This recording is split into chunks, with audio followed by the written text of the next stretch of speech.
I mean, what's Pro Football Focus doing? Last week they had Brady. This week they got Brady. We're literally doing it differently from everybody else. As a matter of fact, moving forward from this point on, I will not make reference to PFF. Ready to get into it? Yeah. All right. We're going team by team. I would be very careful about slinging stuff. Am I going to get sued? You got legal on this? Let's send you out on the right note. PFF sucks. Have a great day, everybody. Wow.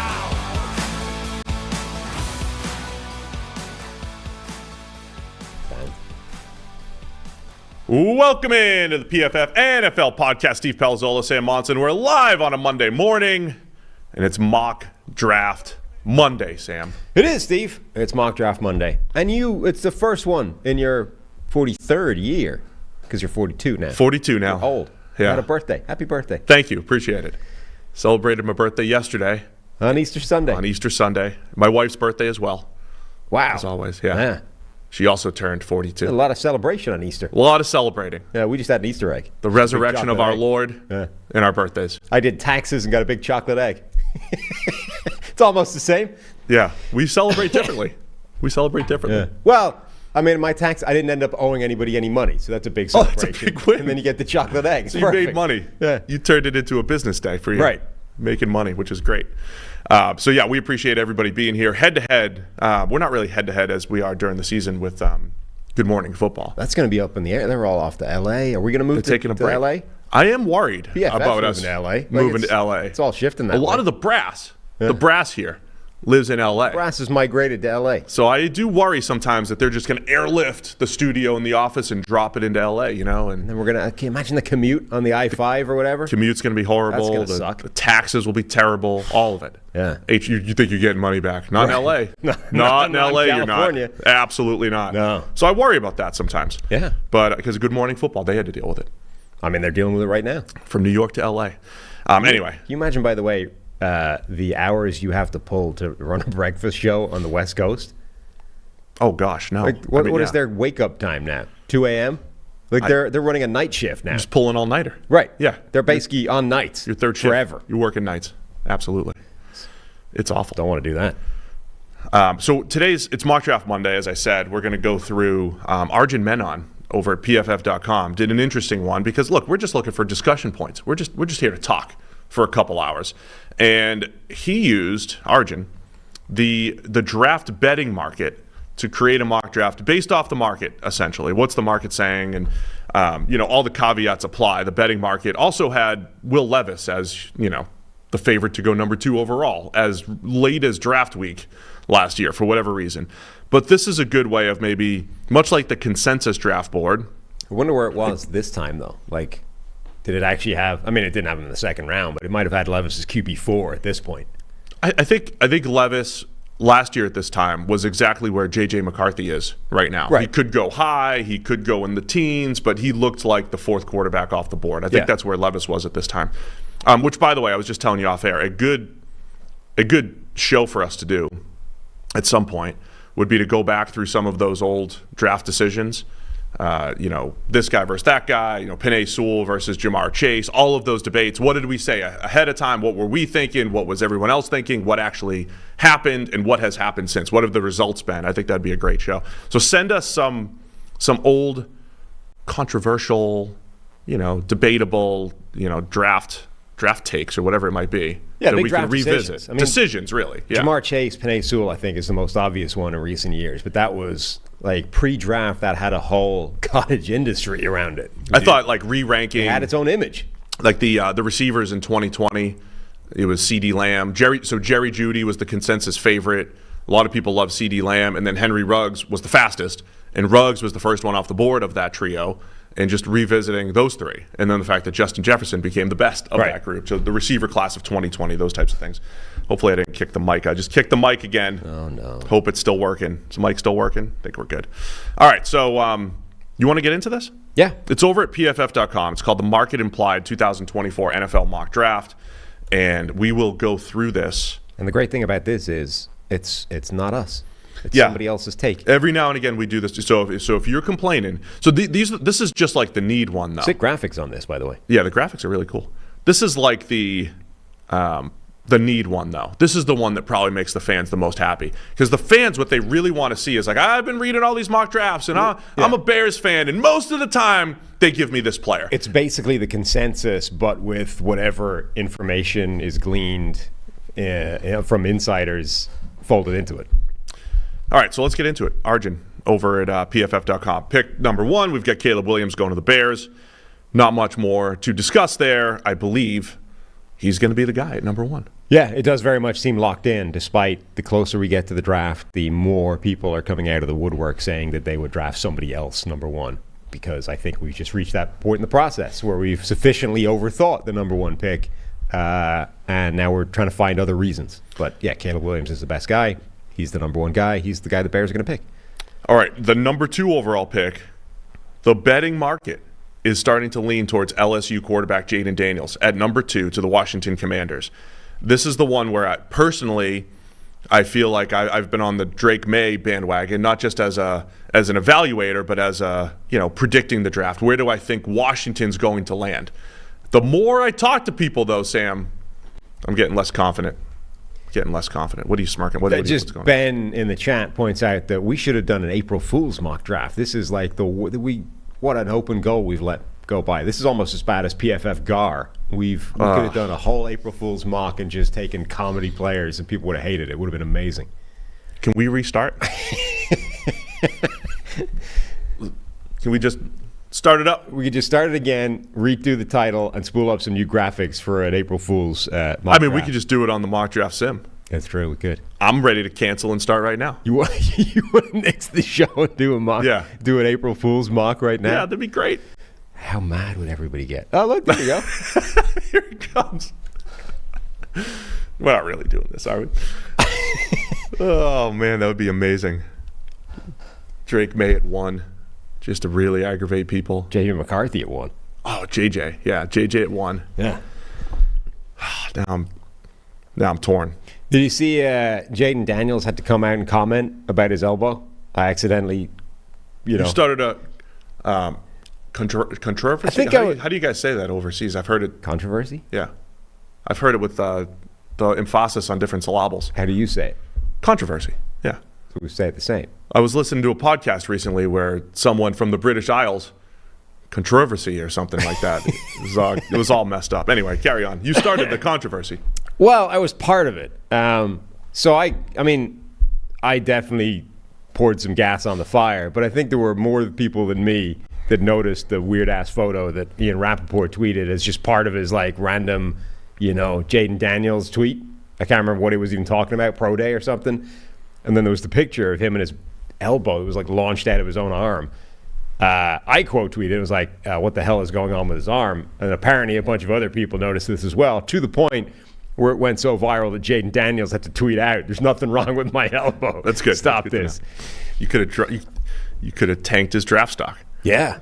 All right, so Daniels at 2. Let's just keep going here. Unfortunately, so Daniels at 2. We're hearing more and more of that. There may have been a Freudian slip from Brian Kelly, LSU head coach. Did you hear that? No. So he was recapping Jaden Daniels and giving a little blurb on Jaden Daniels, how he's a good player, he's this and that, and he finished it with something along the lines of, "And he'll be great in Washington." So he said that. Now, is that just him saying, "Hey, my guy's the second best quarterback. My guy's the number 2 pick. He's not going to fall"? Did he say it with a Southern accent? No, he seemed to have lost that since the one day he had it. Oh. Amazingly. Okay. He said Jaden Daniels is family. Family at number 2 in Washington. Something to that effect.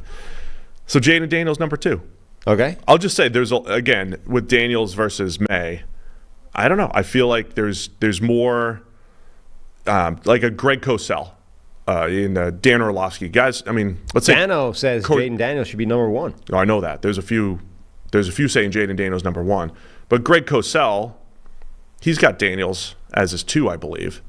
And he's got him, Cosell usually leans into win from the pocket, the old school quarterback approach. Not that he's against any level of mobility or whatever. This is the thing about, and I do think. I just want to say real quick, but what has impressed Daniels with a lot of people that I've talked to and evaluators is his ability to go through reads and play quarterback first and run second. I do think that Daniels versus May is kind of a coin flip still. And I think what's driving that is more a product of how many people. It's the May. The May is the moving part of this, right? It's not that everyone is sort of becoming more and more enamored with Jaden Daniels. Is that the more people watch Drake May, the less they like, right? So and even people, as you said, that generally lean towards the win from the pocket, pro-style quarterbacking type of things, right? Like you talked about Greg Cosell, Kurt Warner, who we've had on the show. Kurt is interesting because he sees everything through the lens of his own playing days, right? He really does, yeah. And I don't mean that as a criticism. That's just how he views the game. Kurt, as a prototypical pocket passer, that's what he understands. That's what he knows he understands, and that's how he believes is still the way that you win football games. So Kurt, every single year, is zeroing in and attaching himself to the most prototypical pocket passing quarterbacks, which if you were drawing them up in this draft, you would probably say Drake May is that guy. And yet I saw Kurt, criticizing Drake May for exactly the same things everyone else, saying the dude just misses too many layups. Like, he can do special things, but why are we missing all this easy stuff? Like, that's what you need to be great at if you're going to be that type of quarterback. So I think this whole Jaden Daniels, Drake May thing, you're getting a lot of people side with the Jaden Daniels thing, but I don't think it's because everyone's loving his tape the more you dive into it. It's because the more you look at it, the more it's just hard to sell yourself on Drake May. I've heard more of the Drake May sit and learn and develop over the last few weeks than I thought I would, because of the footwork and missing the layup and stuff. I think it's the same thing, but I don't know that it's, we don't know what should every quarterback in the NFL sit and learn for a year? Don't know, right? It's difficult to make that determination because the variables are so many, and it's hard to get a clean A/B analysis on anything. But it's not a case of he's raw in these areas and therefore can't start. He does a lot of things at an extremely high level in terms of recognizing blitz, changing plays, changing protections, adjusting the kind of thing that is usually the thing that keeps a quarterback on the sideline. Right? He can't do these things. He, needs to be operated remotely, essentially, from the sideline, and we can't have that at the NFL level. He does all that stuff really well. It's just that some of this other stuff is janky. And it's I don't know if that means you need to sit him or if it just means this is why he's wildly inconsistent right now. And I don't know how you fix that, right away. Does that need a year of the Josh Allen treatment where we just go away and work with a private quarterback coach? But Josh Allen didn't sit. He played through it. And it was in the offseason that he made strides. And then we played through it again. And it was still pretty rough. And then the offseason we made more strides. And then suddenly Josh Allen, fixed. Is that what the Drake May arc is going to look like? Or can we get that done during his rookie season if we sit him? Yeah. I mean, Allen's big step was year 3. And look, there were glimpses of the playmaking. I think Drake May has a lot of that playmaking too. So I like Drake May. But this is still, the interesting thing. But I'm hearing more and more people who don't like him. Yeah. Kyle Shanahan made this point at some stage where he's we basically don't touch a quarterback's fundamentals during the season because we can't. We don't have that kind of time. It's all week-to-week game planning. It's all that stuff. It's not, hey, your footwork on these plays is slightly off. We're going to work on that this week. We don't have time for that crap. So if you're dealing with a young quarterback or a guy that needs development, in certain places, I'm not saying this is universal, it probably isn't, but in certain places, certainly, that guy is literally not getting any better on a technical fundamental point of view from week 1 through week 18 or beyond, right? If you're a good team. So if you're looking at Drake May and you're saying, okay, I've identified 2 or 3 flaws in his technique that we need to fix before he can become a really good NFL player. You're either saying this is only going to happen in the offseason, we're only addressing these things in the offseason, or you're saying we need to sit him and work on this during the season in order to get him to where he needs to be. And even then, there's no guarantee that it can happen because who knows how long that kind of thing takes. So that's the interesting thing with somebody like Drake May is that the more of these problems you identify with his game, the harder that is to project how long it's going to be until he's good. I mean, the other thing, though, too, is May brings a lot of big plays to the table, though, both with his legs and over the middle of the field. It was pointed out to me by someone that maybe some of his middle of the field stuff that I love so much is, the inside receiver, number 3 and trips, kind of working option routes and those, you kind of throwing into bigger windows when you do that. But I still like him. I still like what he could potentially bring to the table there. So we'll get to where May lands in the draft in a second. But first is 2024 actually. Bringing exciting or unexpected changes to your life. Here's a secret weapon to help you face those challenges with more confidence. It's a great term life insurance policy. That's right, Fabric by Gerber Life. Makes it simple to protect your family's financial future so you can focus on what's ahead, knowing your family is protected if something else unexpected happens. Fabric was designed by parents for parents to help you get a high-quality, surprisingly affordable term life insurance policy in less than 10 minutes. Fabric has flexible policies that fit your family and your budget, like $1 million in coverage for less than $1 a day. Get your personalized quote in just minutes and then apply when it's convenient for you. It's all online and on your schedule. You can go from start to covered in less than 10 minutes with no health exam required. So join the thousands of parents who trust Fabric to protect their family. Apply today in just minutes at meetfabric.com/PFFNFL. That's meetfabric.com/PFFNFL. meetfabric.com/PFFNFL. Policies issued by Western Southern Life Insurance Company, not available in certain states. Price subject to underwriting and health questions. So Drake May does land at number 3 overall to the New England Patriots. His odds of being selected number 3 range from plus 100 to minus 140 right now. So May goes to the Patriots at 3. Again, we reiterate, this is where the draft gets interesting because the Commanders are going to have their own QB evaluations and the Patriots will have their own. And then the 4th pick in this mock draft by Arjun is the Minnesota Vikings trading up to number 4. So what he's done here is said, okay, the odds for McCarthy, J.J. McCarthy from Michigan, the odds for McCarthy to be selected number 4 have been as high as plus 3,300. So basically a massive long shot. That number's down to plus 200 now, meaning, hey, this is feasible. And so Arjun has concocted a trade where the Vikings, again, this is pretty common. We are expecting the Vikings to make a move with their 2 first-round picks. Vikings receive pick number 5, or it's really number 4. Vikings receive number 4. Cardinals receive 11 and 23 and a 2025 third-round pick. The Cardinals, I mean, just like last year, do these trades all day, every day. If they're comfortable giving up a potential blue-chip receiver, Marvin Harrison Jr., Malik Neighbors, to get picks 11, 23, and a third-rounder next year, I think that's a no-brainer for the Cardinals. And this is the Vikings coming up to pick J.J. McCarthy, who is now plus 200 to go number 4 overall. Yeah, it's interesting. So obviously, anytime you're looking at a draft, the chances are a team is staying in their pick more than they're trading out. But this is now such a common theory that the Vikings are going to trade up to 4 that it's not quite odds on to happen, but it's almost as good as the odds of the Cardinals simply picking Marvin Harrison at number 4, which is the thing that will happen if they're stuck in that spot. So the betting market, the marketplace out there thinks that the Vikings are making this happen almost certainly based off those numbers and that wild swing in the odds of McCarthy to go this spot. I mean, 3,300 to plus 200 is crazy. Yeah, the buzz is really happening. And we tried to, a fool's errand, of course, but we tried to break down the buzz. Is it real? What's the timing of it? What's real? What's fake the other day? It's more and more real that J.J. McCarthy could be going that high. And again, I think this is all driven by the Drake May thing. But also, we talked about this before. Pre-draft stock feels like it's like a giant pendulum that you can't stop. Once it's swinging in one direction, it's going in that direction. There's no way of preventing it. I heard somebody, I forget who it was, but some insider or something, trying to articulate, why is J.J. McCarthy now seen as a better prospect than Drake May in some circles? And he was like, I've heard from NFL people that they prefer McCarthy's, yada, yada. And one of the things they said was basically his threat as a rushing quarterback, like his ability to move. And you're like, that's a hard sell. That Drake May's really good at that.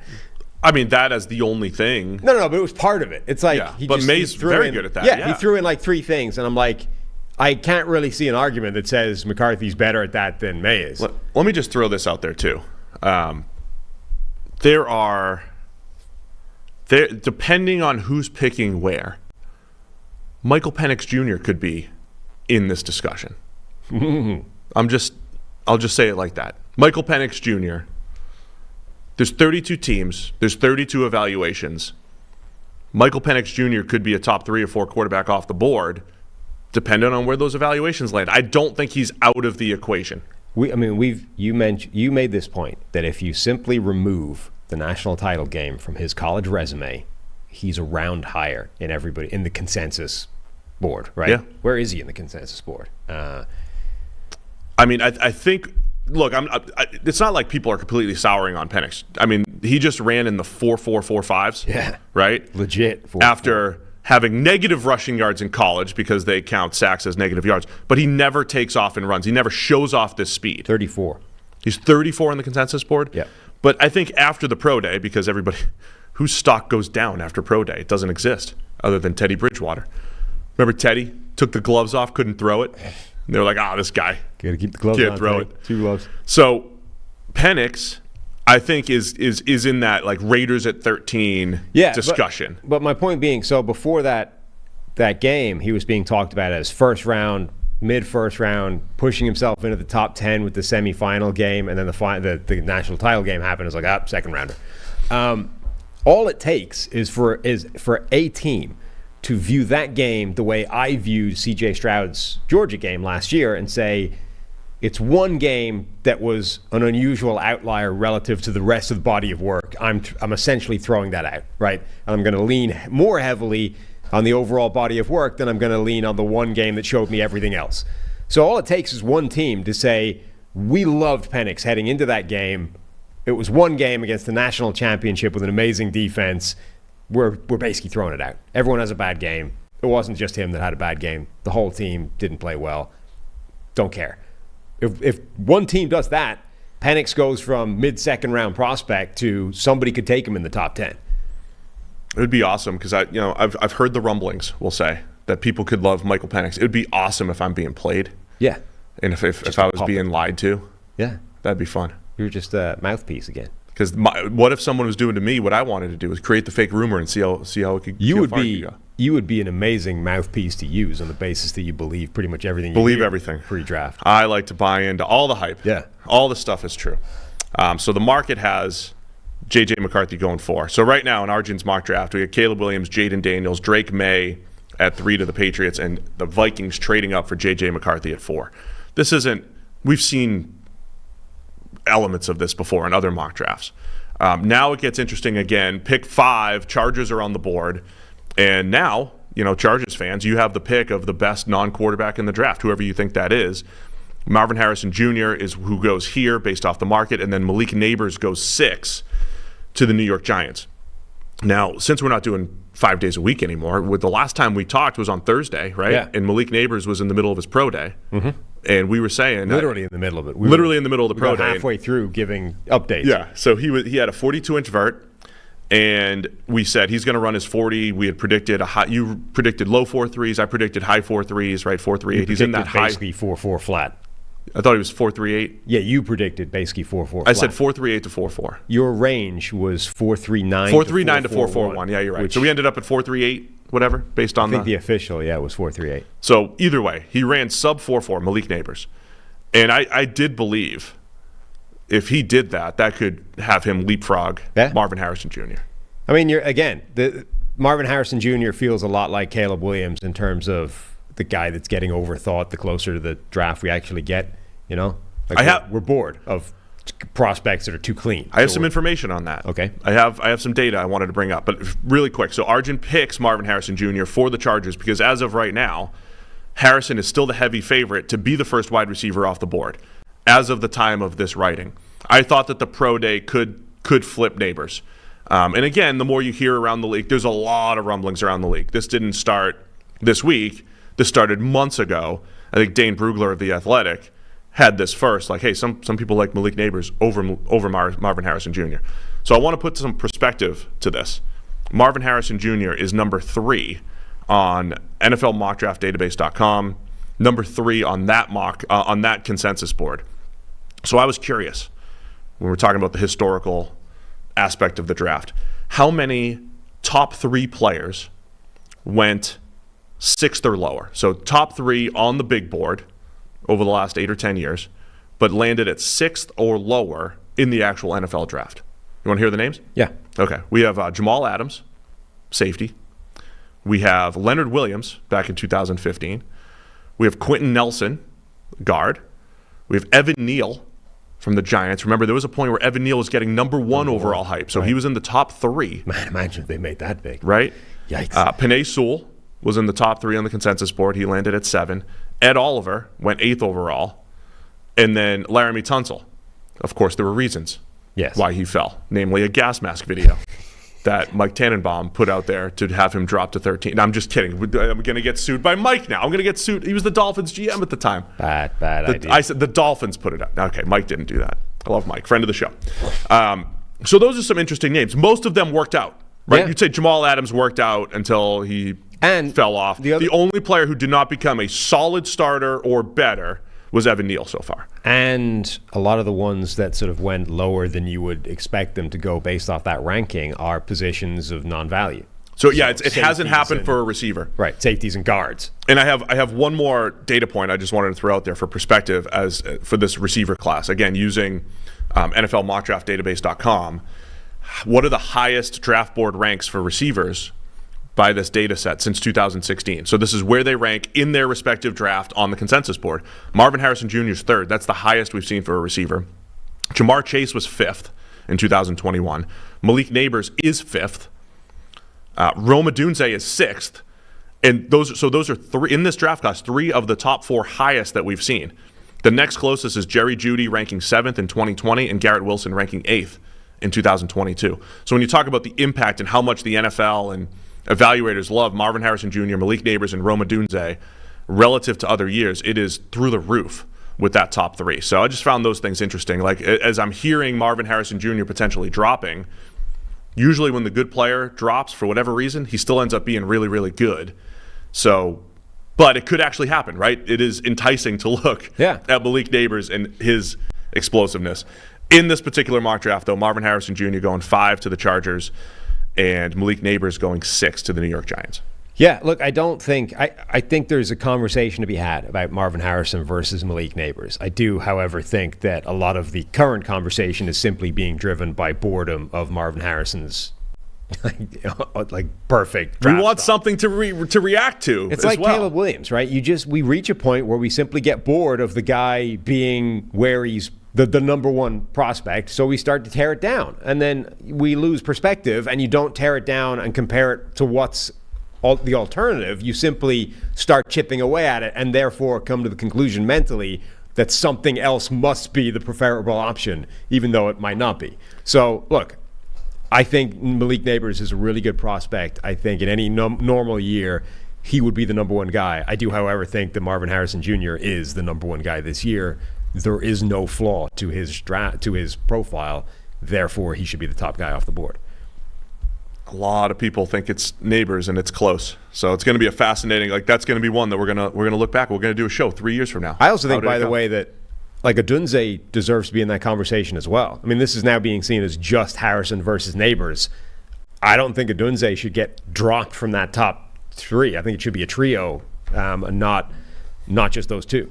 Yeah, I think the way I broke down where these guys rank in the consensus board and what that looks like historically, again, just shows that the 3 of those guys, it's an historic wide receiver class from a perception standpoint right now. Yep. And that's how good they feel about it. On the consensus board, they are 4, 5, 6. No, sorry, 3, 4, 3, 5, 6. 3, 5, 6. 3 of the top 6 picks are these guys. And that's 3 of the top 4 highest that we've seen over the last 8 years, 10 years. All right, pick at number 7, Titans, Joe Alt. We're seeing this one a lot. Again, I think the Titans would love this if there are 4 quarterbacks that go in the top 6. Titans will have a top 3 non-quarterback in the draft. I love the Joe Alt pick for the Titans. We've got they're minus 300 to take an offensive lineman at number 7 overall. Joe Alt's the consensus top offensive lineman, so this makes sense from a market standpoint. Yeah, I mean, the Titans had a terrible offensive line the last 2 years, have made strides to improve it this offseason, but are still fairly desperately in need of tackle help. And their biggest splash moves, the Titans, have all been other positions, really. They've been at receiver and corner and elsewhere, so offensive line, that makes sense. This is, again, one of the most common ones. The Falcons at 8, taking Dallas Turner. The Falcons over at DraftKings right now, minus 250, so highly favored to select a defensive lineman right now. Yep. And so Dallas Turner, again, generally the consensus top edge on the board. That's probably your most common pick for the Falcons at 8. The draft gets interesting again from Arjun here at pick 9.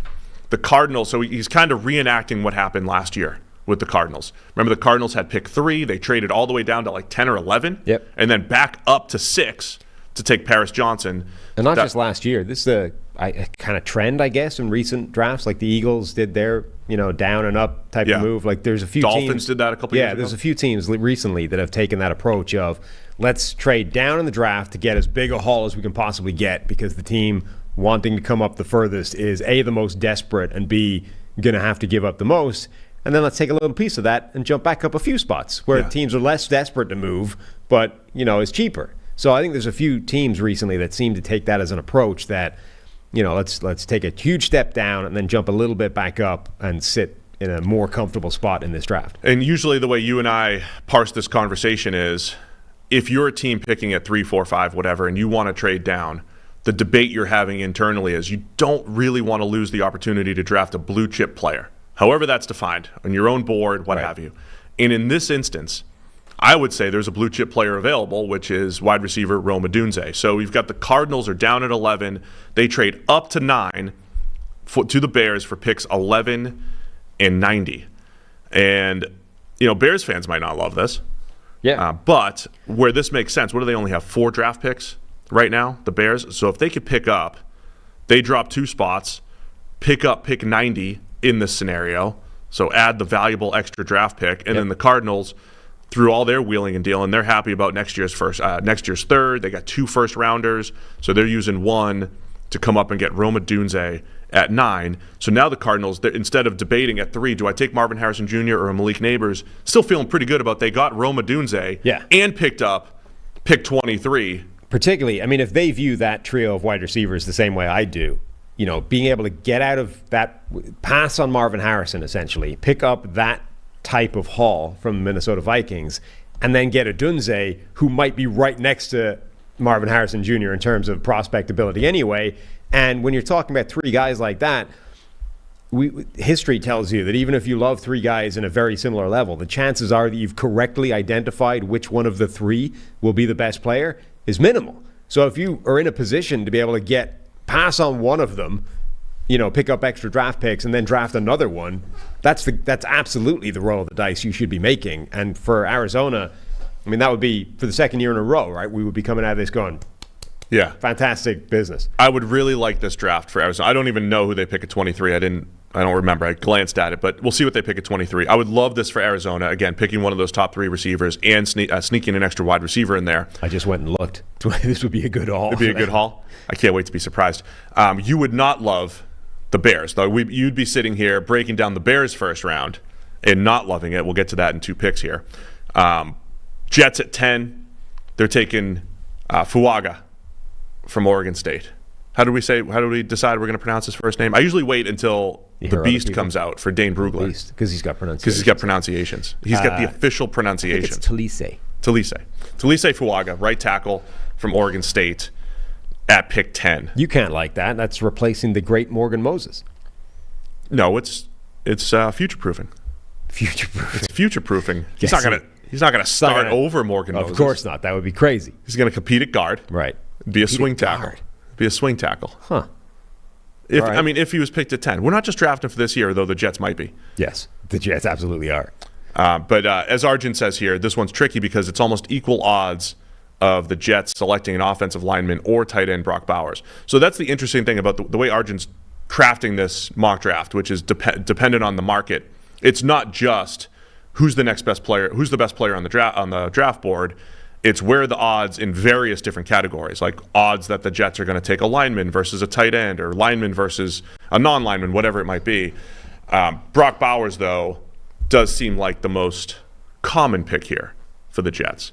And Bowers is going to be one of the more fascinating stories in this draft, right? Because he's this tight end playmaker who isn't massive, but he's big enough. And we know that tight ends don't always hit the ground running in the NFL, but they did last year. And, do you really want to take a tight end in the top 10? Maybe not. But if you're 15, the Colts, or you're 18, the Bengals, as Bowers, didn't he land there in our mock draft last week? If you're the Bengals at 18 or one of these other teams in the mid-teens, you're loving Brock Bowers. So it's an interesting spot. Like if you're 10, do you really want it? But if you're 15, 17, 18, you might. I also wonder how much of tight ends not translating instantly to the NFL is to do with the blocking versus simply... You're just putting them right in as a, right. as a Y. Like, remember, Dalton Kincaid in particular. Like, the Bills from day one essentially said, we don't need you to block at all. You are playing the slot effectively. Like, you are a slot receiver at this point. You're replacing Cole Beasley. We don't need you to be a blocking tight end. So to what extent does, like, removing that as a layer of responsibility improve their ability to translate immediately? Now, it's not like Sam Laporta was removed from blocking schemes or anything like that. So it's not 100% down to that. But if you're looking at a guy like Kincaid or Bowers and saying, we need this, what we're interested in is what he can do as a receiver. Like, the Jets already have tight ends on the roster that can block. We're drafting this guy. We can take him away from that if it's going to be a problem. Let's just concentrate on him coming in and being an impact receiving weapon. All right, so that puts the Bears up at number 11. And this is where I think you wouldn't love this, Sam. I would not. So the Bears have traded down from 9 to 11. They picked up pick 90, which, again, that's good. But they picked Brian Thomas Jr. from LSU, the consensus number 4 wide receiver on the draft board. So from a Bears perspective, pass up Rome Odunze, but you get an extra pick. Add Brian Thomas Jr. to the mix. I do like, if you dropped him into that receiving core where DJ Moore is your high-volume, do-everything guy, and Keenan Allen is your high-volume slot possession guy, and Brian Thomas Jr. becomes your deep threat. I do like that fit with the Bears. You and I just don't love Brian Thomas Jr. as a receiver as much as others. Yeah, in terms of rounding out the skill set of the receiving core that's already in the building, it is a good fit. Like, he brings something that isn't immediately present with the other receivers on that roster. It's not, DJ Moore can go deep. It's not like he can't be a deep threat, but it's not, you wouldn't say it's his greatest strength. Keenan Allen at this point isn't really a deep threat of any description. Tyler Scott is the only other guy really on the roster that you would say could be that player. And at least in terms of an immediate, like Brian Thomas Jr. is bigger, longer, et cetera, with the same kind of speed as Tyler Scott. So it does make a lot of sense from that point of view. This is just where, this is where I say, look, the previous one, I made the argument that our chances of correctly identifying which of 3 really good receiver prospects will be the best one is minimal, right? The year where it was Jerry Jeudy versus CeeDee Lamb versus Henry Ruggs, it was actually Justin Jefferson who was the best receiver of the 3. Now, Dallas fans will argue, hey, it's actually CeeDee Lamb. They're plenty happy with Lamb. But yeah, point being, of the 3, it ended up being door number 4 that was actually the best. And even if it was the 3rd guy off the board, right? Or was he the 2nd, CeeDee Lamb? Either way, it wasn't the 1st one, right? So your chances of picking that guy, I think, are smaller than people think it is. That being said, at some point, I think there's a large enough gap in your evaluation of what you believe the prospects to be that you don't take the 4th guy. And this would be where I think there's that case. Like, to me, the current projection of the big 3, Harrison Jr., Odunze, or Neighbors, is so much higher than what I think Brian Thomas Jr. will become at the next level that I would be massively concerned by this trade of dropping down 2 picks and then picking number 4. Yeah, that's why I think the Bears are in a fascinating spot at 9 because they only have the 4 picks. Let me just confirm. Can we confirm that? Okay, they only have the 4 picks. So we picked up a 5th one here. But because there's a world where there's 4 quarterbacks going ahead of them in the top 8 picks, the Bears will have that blue chip discussion, right? Can I get the last blue chip player versus adding more picks? And usually I'm in the camp of add more picks, but it's not like they're an old team. They've gotten young. They've added a ton of picks over the last couple of years. It's not like the Bears have to go and draft 15 times. They spent their 4th rounder to go bring Keenan Allen in. There's a reason why they only have the 4 picks that are good reasons. Yeah. So to me, this is a case of, if you trade down, I don't have a problem necessarily with trading down from 9 to 11. My problem would be trading down from 9 to 11 and then going from Odunze to Brian Thomas Jr. No, I get it. I understand. If you're trading from 9 to 11, in my opinion, the move now is to pick a different position and come back in the 2nd or 3rd round and get a receiver. Like, if you come back in the 3rd round with one, even with the pick you're picking up, with trade down from 9 to 11, that's giving them pick number 90, right? Was that what we said? Yeah, so the last consensus. Well, let me do that right now. So what about it with pick number 90? Instead of taking Brian Thomas Jr. with pick number 11. You come back with pick number 90 and get, maybe Tez Walker is available with pick number 90. Jermaine Burton, potentially. But imagine if you can do that, right? Trade down from 9 to 11 instead of passing up on Odunze and picking Brian Thomas Jr. You pass on Odunze, you pick Latu with pick number 11. You'd rather have Latu and Tez Walker versus Brian Thomas Jr. Brian Thomas Jr. and plus whoever a third-round edge rusher is. Well, third-round edge would not be great. That's what I'm saying. Well, Austin Booker would be good. He's in the 90s there. He's more of a developmental edge rather than the surer thing in Latu. Latu might be a home run pick based off his data profile, and I'm not sure there's any difference between Tez Walker and Brian Thomas Jr. in terms of prospects. I would I would much rather that as a strategy than simply taking the next receiver on the board at 11. Yeah, and the data that I posted the other day, edge rushers in the first round, they'll become I'll use starters just for now. They'll become starters about 65% of the time. Second and third round edges will become starters about 25% of the time. But you can actually find receiver starters in the second and third round much easier than you can edges. So it goes back to that. Particularly this year, the way the receivers are. And I think Latu, by the way, might be a wildly undervalued prospect this year based off his data. Yeah, you wrote about that last week, PFF.com. And well, a lot of it became framed as this, and we did it as this sort of better production versus better athlete. But actually, when you use things like PFF gas, Latu was a 99.7, I think, percentile athlete on the field. And his workout at the combine was way better than people were expecting it to be. Latu might actually be a significantly better athlete than people are giving him credit for, functionally on the field rushing the passer. And then you go, well, okay, so what does the production look like? Well, his production is up there with Chase Young and Nick Bosa as some of the best we've ever seen. 12 guys have had a PFF pass rushing grade over a season with a serious workload. So I think I set a threshold of 300 pass rushing snaps over a season. So 12 guys have done that in the time we've been grading college football, so a decade basically. I think only 2 guys have done it twice, Chase Young and Latu. Might be Nick Bosa as well, but almost none of them have done it twice. 8 of the 12 have become Pro Bowl NFL players. Now, that's helped by the fact that the Pro Bowl is kind of a joke, and guys like Chase Young fit into the Pro Bowl category. No, it's fine. But still, list the names. That they're all very good players. Yeah, it still means he's a better than average NFL player as a pass rusher, which is not easy to do. And one of the guys that hasn't become a Pro Bowler is Latu, who just hasn't been drafted yet. So my point being, if you were putting a bet on anybody from this edge rusher class, Latu would be where all of my money was going, and maybe I'd throw a couple of bucks hedging on one of the other guys. That he's the guy I'd be betting on. I'm with you, man. And he goes at 12 to the Denver Broncos. We're on the Latu train. We mentioned it a lot here on the show. I thought your article was good, and it's good. To me, that's how you use data. That's how you use the PFF data, especially in data points that do translate at the next level. Look at how it has.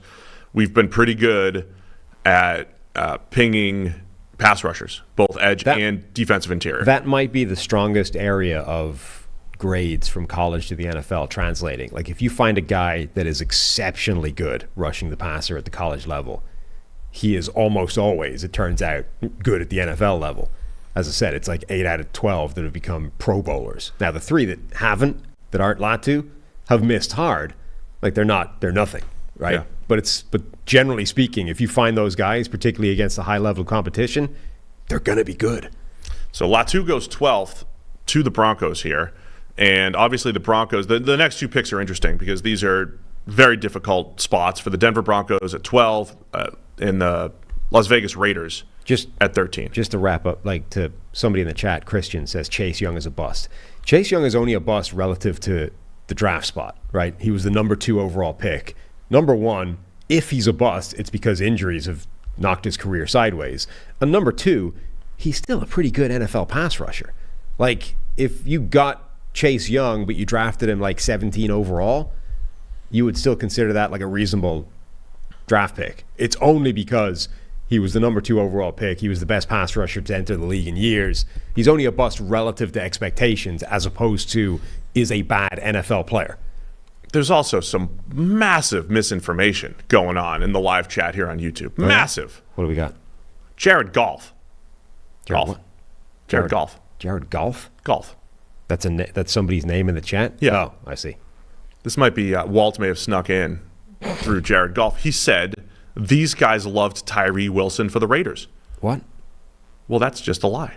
You would struggle to find people that were lower on Tyree Wilson. Tyree Wilson's becoming my Christian Hackenberg. It's just like, let me just, in case you haven't heard, in case you haven't listened to the last 17 hours of content here, in case you haven't heard, we were very low on Tyree Wilson. I don't know that there was a person lower on Tyree Wilson than you were. Thank you. Appreciate it. I didn't like him, but I wasn't willing to put him like 128th on the board or wherever you wanted him. Yeah, my real board was there. For content purposes, I think I put him as like edge 5. Like, only because we argued you out of it. Like we had the way the board was put together last year, we had 5 or 6 of us all put together our own big boards and essentially amalgamated them into a consensus. And you were the Russian judge for Tyree Wilson. We were like, dude, you can't put him 160th on your board. It's ruining him on the consensus board. You're that low on him. You were dragging him down like 28 spots on your own. And we were like, that's too much. And it wasn't, apparently. And then someone else says, you all said Jermaine Burton is wide receiver 4. I mean, we just need people to get the information correct. Literally you. I said that. That's it. Only you. One of my biggest pet peeves, Sam, it's tough to get away from this, is when PFF said. It's like there's a lot of us at PFF. We all say different things. Yes.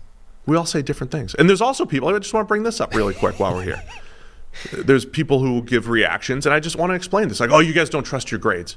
And it's like, well, we don't list our grades in order and make that the draft board because that's not how you use data or data. It's not how you use it. The way you just use data, which is looking at Latu's profile and looking at it historically and saying, hey, guys who produce at this level, overall, I feel pretty good about their ability. Whereas like a Dallas Turner, not that big of a, like guys who produce at his level, they don't produce at the NFL level as much. Therefore, the data says, Latu might have a better chance. Just for the record, I had Burton at wide receiver 7, and that's with a giant asterisk on him to say that's without factoring in any off-field stuff, which is his biggest problem. Oh yeah, the off-field is there. People are searching. Well, forget it.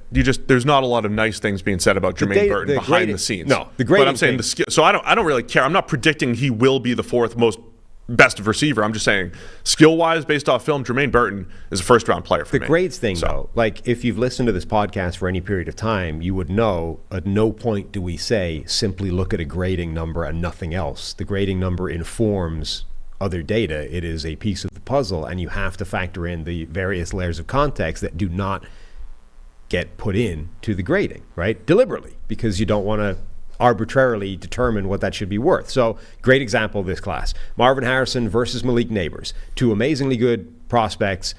Neighbors has the better grade, right?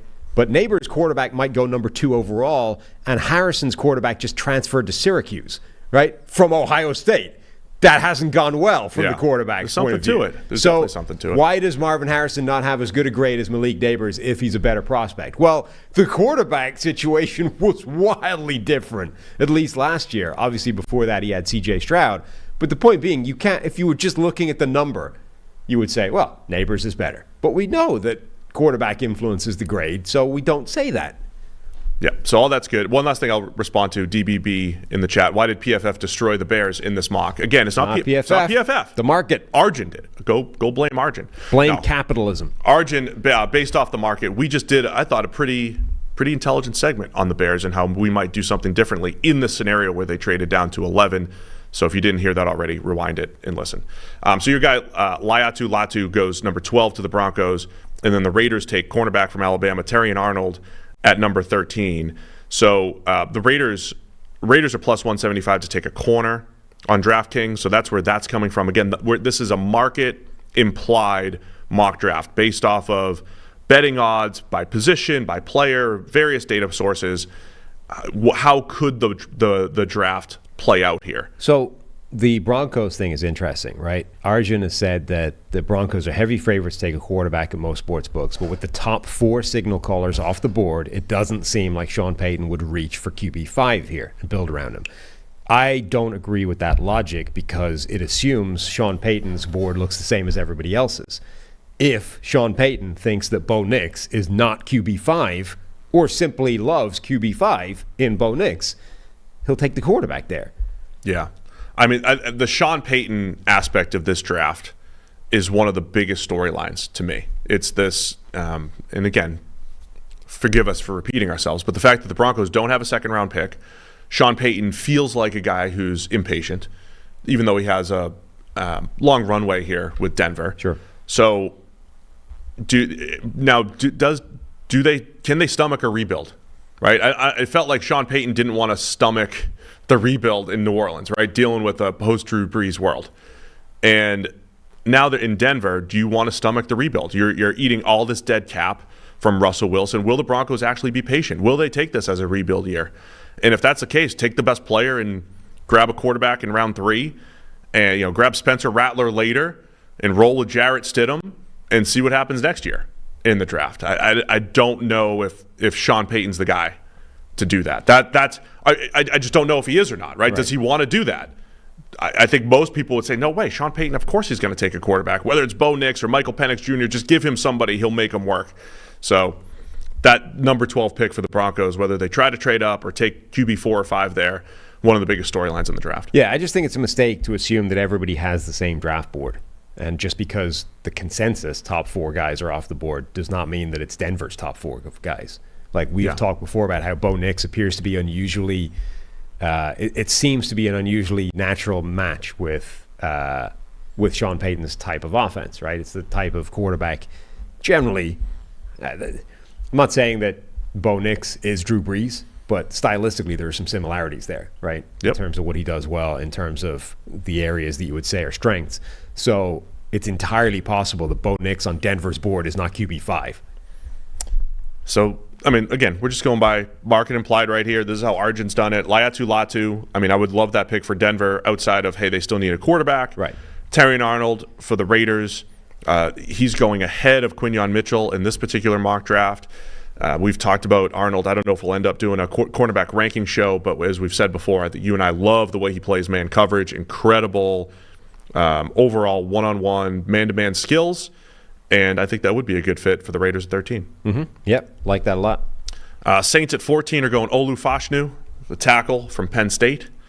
And, it comes back to Trevor Penning at left tackle, potentially being replaced after a couple seasons, and then Ryan Ramczyk still dealing with his knee injury. The most recent reports coming out of the owners' meetings for Ryan Ramczyk is that he's a little worse now than he was at the end of the season, which isn't great, where he's eyeing a potential career-ending knee injury. Either way, something that could affect his future. Yeah, when your chances of being the starter at the start of the following season get worse between the end of the season and midway through the offseason, that doesn't feel like a great, a great trajectory for your chances next year. That puts anything else on. So if you did that, Saints, right? Let's just say you made that move, Fashanu in particular. What would your starting tackle? Because if I made that pick, I would put Fashanu at left tackle and flip Penning to right tackle, even though that's kind of an archaic way of viewing tackles. Yeah, I mean, I think I'd be fine with that too. It's archaic. To me, it's archaic from a team building standpoint. It doesn't mean, but then it comes down to, okay, I've got these 2 players on my team.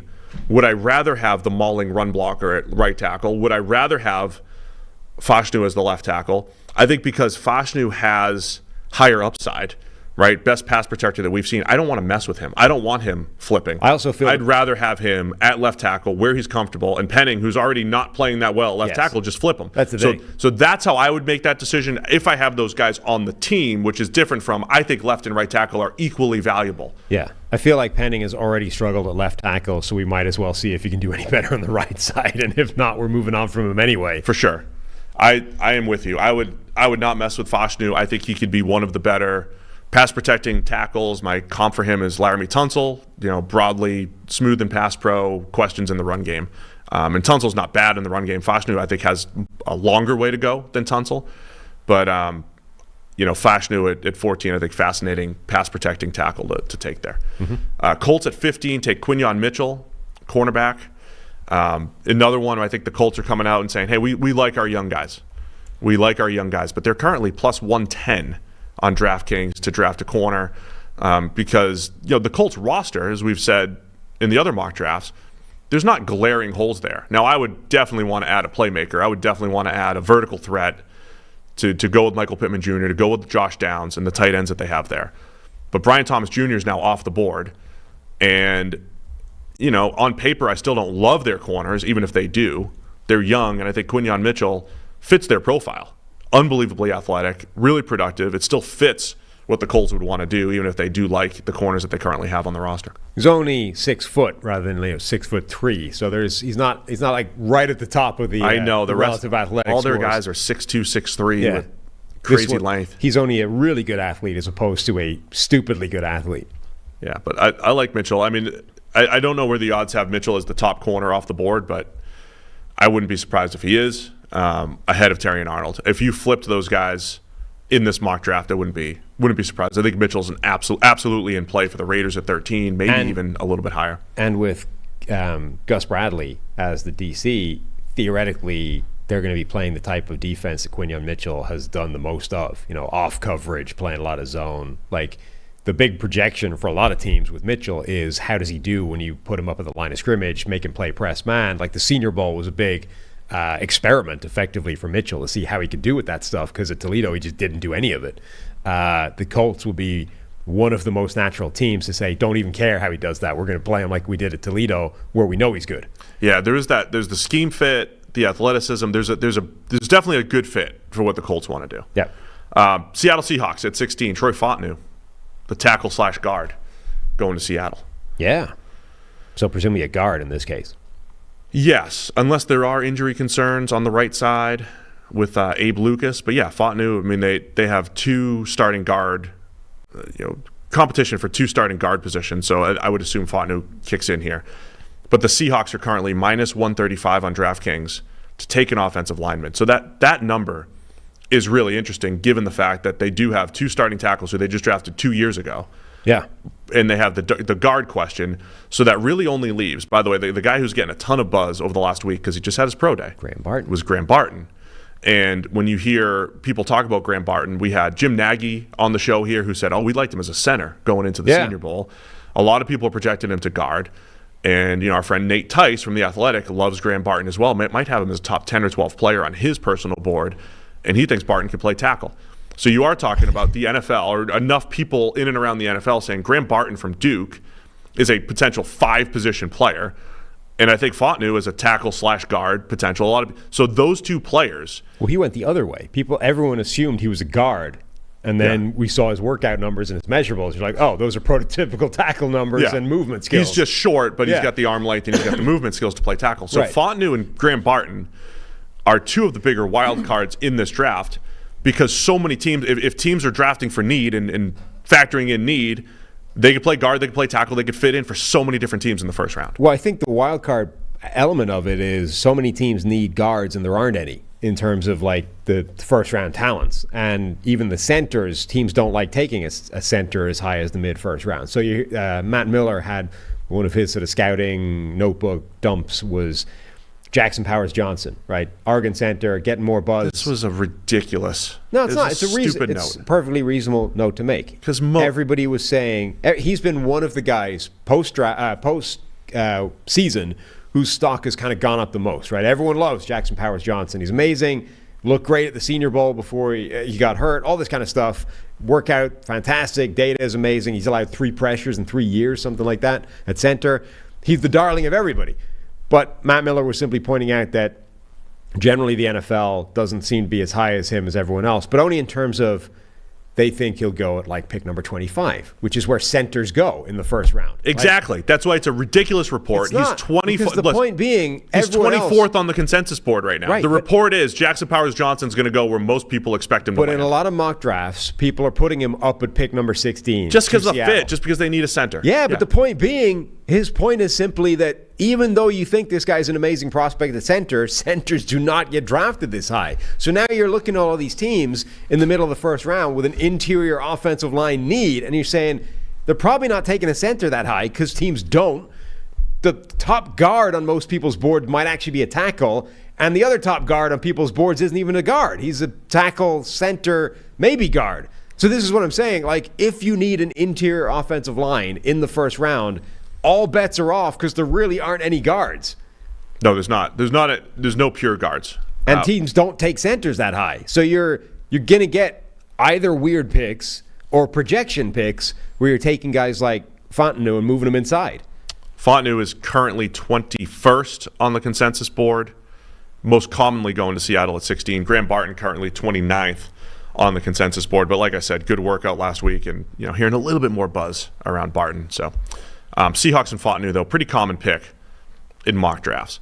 Again, we're going a market implied 2024 NFL mock draft. Arjun Menon over at PFF.com, just recapping where his picks come from, and it's all based off of data over at DraftKings, based off of specific player props or team props and what they're expected to do.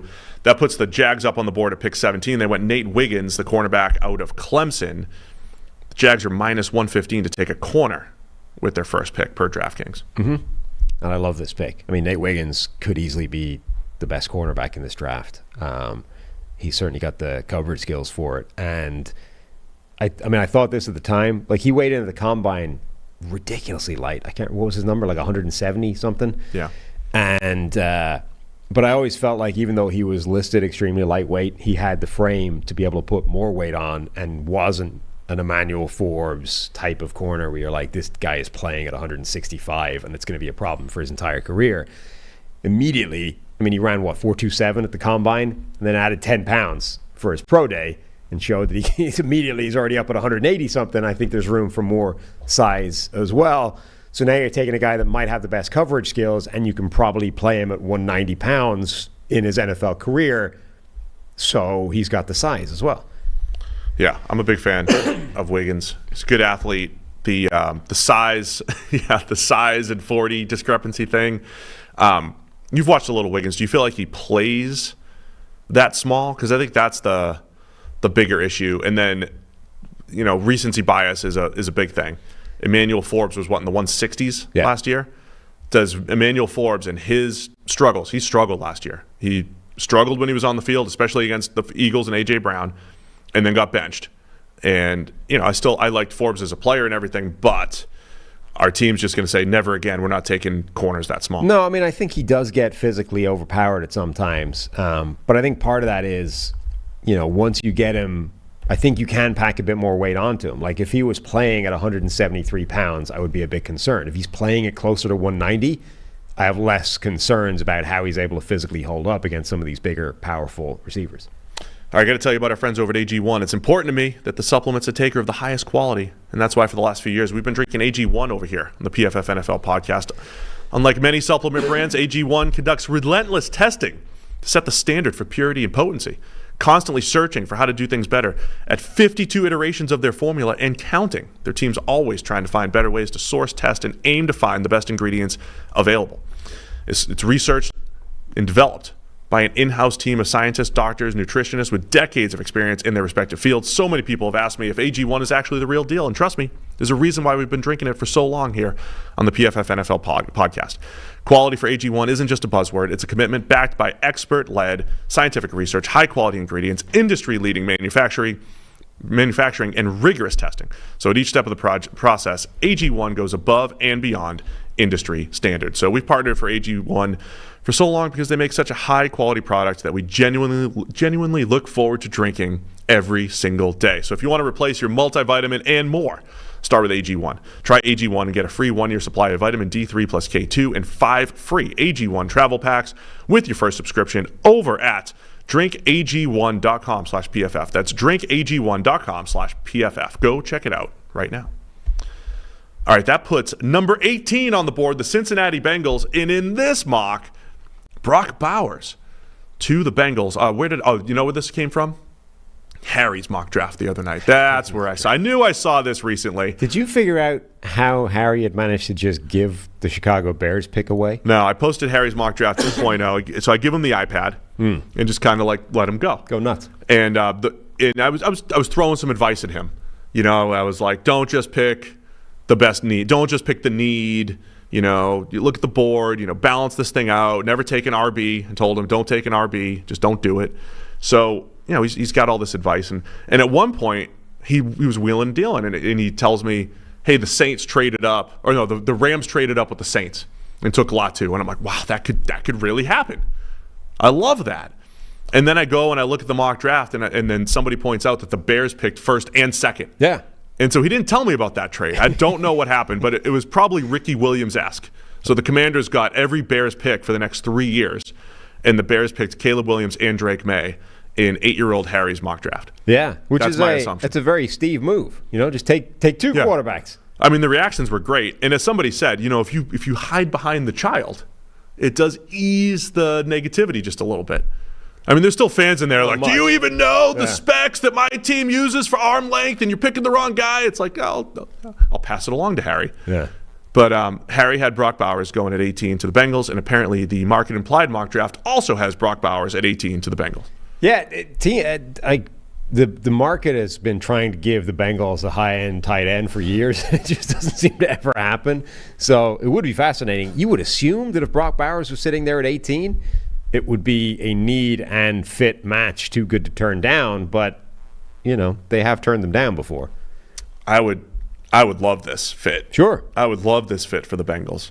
I mean, if you talk about the wide receiver, T. Higgins insurance, just adding another playmaker, and the idea that, you in your Joe Burrow era here, you're trying to compete with the Chiefs in the AFC and in the Bills, and you're trying to keep up from a firepower standpoint. Get Brock Bowers into the building. Absolutely. Right. They added Mike Gesicki, but that's not going to stop you drafting somebody like Brock Bowers. No, obviously, this is the long-term play here. Chase, Higgins. They lost Tyler Boyd in free agency, but they have the duo from last season to come in and try and replace that. But that's where Bowers, like Dalton Kincaid was going to be the slot receiver for the Bills. Brock Bowers becomes your Tyler Boyd replacement, competing with Charlie Jones and Eusebius. But why not? Yeah. Yosevich? What? What's Princeton's name? Yosivas? Yosivas. Yeah. Third time. Nailed it. Yosevis. Yosivish. One of them is an SH. It might be Yoshivas. Yosivas. Princeton. I love that pick, though. And then Mike Gesicki is obviously more of a slot receiver than he is a tight end as well. So it's a whole bunch of slot options. Some of the tackle options dropping here in the market implied draft, I think that's an interesting one where oftentimes I think the NFL likes to take their tackles in the top 10 to 15, and there's starting caliber tackles that are dropping a little bit here. Mm-hmm. Rams up at pick 19. They're taking Byron Murphy the second as another interior defensive lineman with Aaron Donald's retirement. The Rams were plus 150 to take a defensive lineman, but now minus 160 to take a defensive lineman. Because of the Aaron Donald retirement. Because of Aaron Donald's retirement. That, I think edge is very much in the mix here. Like if Latu drops or if Jared Verse is on the board, I would probably lean edge because they do have Kobe Turner on the interior. They don't need to necessarily directly replace Aaron Donald. It is kind of wild that the Donald retirement made that much of an impact to the market when you consider that Turner is there. It's not like Turner replaces Aaron Donald, but I mean he had the second half of the season that Jalen Carter had at the start of the season, like the first half. So he looks like a legitimate impact playmaker in his own right. And generally, when you have one of those on a defensive line, like teams aren't clamoring to find the second one. I mean, it's not like it's a bad thing to have two of them, but usually when that's the dynamic, like we weren't mocking another defensive tackle to the Rams over the last 10 years. You know what I mean? Oh yeah. Yeah. So it's an interesting one. I would probably go edge here. I would probably go with Verse if I'm the Rams. If I'm taking a defensive lineman, but I like Byron Murphy as well. I'm interested to see where him and Johnny Newton go in this first round. Murphy is a particularly interesting combination with Kobe Turner, I think, because the thing about Murphy is even though he, is that sort of classic 3-tech shape, 300 pounds, standard sort of quote unquote undersized defensive lineman, like he was strong enough to play nose tackle at Texas, even though they had Tavondre Sweat there. Not all the time, but like they had him in nose tackle alignments at 300 pounds. Meanwhile, the dude that's 360 something was not necessarily lining up a nose tackle. So Murphy, because Kobe Turner is absolutely a penetrating 3-tech, right. Smaller guy. So Byron Murphy next to him, it doesn't just give you two guys that can rush the passer that can both align in 3-tech. It gives you one guy that actually can line up inside while you have Kobe Turner taking the one gap open side. And remember, I'm not going to say they're going to do this with everybody, but they like to move Donald around. Donald played a lot of 5-tech over the last couple of years, over the tackle, and then he would play wide, way over the outside the tackle and actually rush as an edge. They're not necessarily going to do that with their players, but they're willing to move guys around. So it's not like they don't need another interior defensive lineman. It's just they've had an edge rush issue for a while, and I think they would like Jared Verse there at 19. Steelers at 20, taking Amarius Mims. I think this is a very common one that you're going to see here. And the Steelers taking another Georgia tackle. You can have Mims step in at right tackle, move last year's first-rounder Broderick Jones to left tackle. Receiver could be in play here for the Steelers, but once again, they're in that no man's land. If you're trusting the consensus board and Brian Thomas Jr. is off the board, the next chunk of receivers are generally in the high 20s from a ranking standpoint. Again, that's not necessarily going to keep them from drafting a receiver at 20. But Pittsburgh also has this great history of second-round receivers. Right. And then they get into the scarcity issue. Let's get the tackle first. Let's grab the troublesome receiver in the second and profit in both instances. And we now get bookend Georgia tackles. Yeah. I think that's a common one. Dolphins at 21, they're taking Jackson Powers Johnson, the center out of Oregon that you already talked about. The report is he's going to go in the 20s. The highest center that we've seen drafted over the last few years, I think it's Ragnow at 19. Did we talk about that on the show the other day? Yeah. Frank Ragnow at 19. Even Tyler Linderbaum, who I thought was an outstanding prospect, I believe went at 26. So you don't see centers. You're right. I mean, you don't see centers go in the top 20 often. Yeah, Ragnow at 19, I think, and then Pouncey at 18, and there was somebody else that went at 18. Yeah. So it's basically as high as you're going to find them. And I don't know that Jackson Powers Johnson probably isn't. I thought Ragnow was maybe the best center of the PFF era. Linderbaum, I think, is right up there, and maybe in a different way in your zone blocking style. I don't think Jackson Powers Johnson is that level of center prospect, but I get it. And the Dolphins have a big need at center, and he's massive, man. He's the type of center I think the NFL, after seeing guys like Garrett Bradbury get beat up a little bit as undersized centers, I think they do want this big monster here. Yeah, and he's best as a pass blocker. Now, centers do that less than any other offensive lineman, at least in terms of one-on-one isolated blocks. But if you have a quarterback like Tua, I wonder if pass protection is more important for you as an offense than other teams. And also you have a scheme kind of protects them a little bit generally and enables them to be better than they are in other schemes from a run blocking standpoint. So maybe you're hiding his weakness and maximizing his strength by the impact that it can have on a quarterback like Tua. So I think it probably makes as much sense to Miami as it does anywhere. All right, Eagles are up at pick 22. They're going Kool-Aid McKinstry, the cornerback out of Alabama. Eagles are minus 120 on DraftKings to take a cornerback. They have not taken a cornerback in the first round since 2002, as Arjun mentions here. They still have Darius Slay and James Bradbury on the roster, but I feel like we mention this every single mock draft. This might be the year, based off the board and need and the way the season ended last year. James Bradbury getting cooked, the whole secondary getting cooked, getting younger at corner does seem to make sense here for the Eagles at pick 22. Yep. Meanwhile, they'll probably take a defensive lineman because they just traded away one. We need to circle back because it was news in the weekend. Yeah, well, let's talk about the end. So they traded Hassan Reddick for like a 2037 third rounder from the Jets. So it's a 2026 third rounder from the Jets. And to the Jets. Yeah. So the Jets now have this the picks from the Jets. The picks from the Jets. Yeah, but they traded him to the Jets. They traded Hassan Reddick to the Jets in exchange for a 2026 third-round pick. Discuss. So the Jets now end up with this defensive line that looks like an Eagles defensive line, where there's just players everywhere. Yeah. Hassan Reddick, John Franklin Myers. They added Kinlaw in the offseason after a little, resuscitation of his first-round NFL career. Quinnen Williams, obviously. Jermaine Johnson, Will McDonald, the first-round pick last season. What we're essentially talking about here is the Jets and the Eagles flipped Hassan Reddick and Bryce Huff over the course of the offseason. Only the Eagles also get a draft pick in the process. So it's kind of like the Vikings and the Texans. They effectively traded Donnell Hunter and Jonathan Grenard. Right? One team's looking to get younger and cheaper, and the other team is just adding the playmaker. So this was a case where the Jets, in their win now mode, have opted for I guess, the proven better player, or at least more productive overall.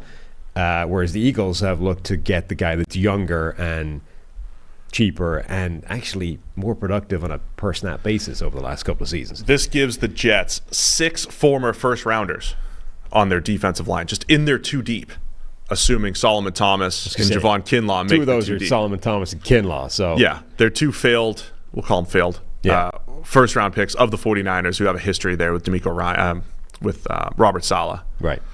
And then Hassan Reddick, who was a first-round edge rusher turned linebacker for 3 years, and then went back to edge rusher, and it's like, oh, he's pretty good at that. Yeah. Jermaine Johnson, Quinnen Williams, and Will McDonald IV, who will be a 25-year-old first-rounder, as all the analytics people have been mentioning lately. So, yeah, it looks like a loaded defensive line for the Jets. And, yeah, the Eagles, why did the Eagles pick defensive linemen all the time? Well, there's a couple reasons. It's the positional value aspect. They're tough to find. They're getting a first contract defensive lineman is good business. Getting a starter or a productive player is much easier in the first round than it is any other round combined, right? All the other rounds combined. They come from the first round, basically, edges and defensive interior. You can find corners and receivers and some of those other positions later, a little bit easier. And the Eagles also, just from a tactical standpoint, like to have 8 to 10 players rush the passer all the time. So I do believe this trade very much opens them up for, if Jared Verse is on the board, absolutely, that makes a lot of sense for them to replenish Hassan Reddick with the Jared Verse, just a lot cheaper. Yeah, it absolutely does. Because if you look at, it's not like their pass rush or their defensive line is bad right now, even without Hassan Reddick, but it does trade away a guy that you would have expected to play a lot of snaps for them. He had over 800 last season and generated a lot of pressure for them. He had 67 total pressures last season. These are just regular season numbers so far. So that's a lot to replace, even if you bring in a guy like Bryce Huff, who, remember, one of the reasons that I like that move is the Eagles are the one team in the NFL that doesn't need to find out if he can play 861 snaps, which is what Reddick played last season, because they like to rotate those guys. So they can bring in Bryce Huff and say, you're only playing 400, 500 snaps, the same way you have with the Jets. We don't care if you can't do any more than that. Well, without Reddick, you might need to know if he can play 800 plus snaps, because the alternative guys on that depth chart, Josh Sweat is obviously there. He'll be the other guy playing 800 plus snaps. But Brandon Graham has come back for one last go-around at whatever capacity he's able to do. Year 15 right for Graham. Yeah, and Graham last season played, 300, 400 snaps. Is not the same guy that he used to be, but he'll get you some snaps. Nolan Smith, the former first-round pick, would be the other guy, and Nolan Smith hasn't really shown anything yet. So you're relying on him. They're probably expecting Nolan Smith to take a big step forward into Reddick's role. If he doesn't, you now need Bryce Huff to be that guy. You now need Bryce Huff to be Hassan Reddick, essentially, because if he is not able to do that, you don't have that source of pass rush. So what I'm saying is, it's possible. Like, you can look at that and say, there's absolutely a world where Nolan Smith takes a big step year 2, Bryce Huff can play a bit more than he has played with the Jets, and you're still in a really good situation. Having said that, the way to insulate that risk is to draft another edge rusher in the first round and have another option. Because the Eagles were wheeling and dealing over the last couple of years, and they had so many first-round picks. Since 2021 now, they've drafted, right, 21 or 22? 21. No, 22. Jordan Davis, how many first-round defensive linemen have they drafted? 3, right, in the last 2 years. Yeah. All Georgia. Jalen Carter, Jordan Davis, and Nolan Smith. Yeah. Who do they draft in 21? Was there another defensive lineman? Not that I could see. So would they go with 4? Would they go with a 4th defensive lineman in 3 years, or go with with what seems like a big cornerback need? Not necessarily for right now. Like, if they drafted a corner right now, if they drafted Kool-Aid McKinstry, is he starting over James Bradbury or Darius Slay, or are they going to try to release a Bradbury after the draft if they do draft a McKinstry? Not sure exactly there, but it does look like corner is the more imminent need for the long-term team building of Philadelphia. Yeah, one of the reasons I think that they're so keen on taking defensive linemen at the top of the draft is those guys can make impacts immediately, even if they're not the number one guy in the depth chart, because they can roll in. You can bring them in for 300, 400, 500 snaps in the course of a season without causing any problems. You don't generally rotate cornerbacks. So if you're drafting a corner, you need to have a role for him to get playing time right away, or he's simply a future-proofing for next year type of concept. So I think that is part of what weighs in their decision-making, like how much of an impact are we getting in these guys right away? Theoretically, Bradbury, Slay, and C.J. Gardner-Johnson are effectively their starting three in terms of two outside guys in a slot.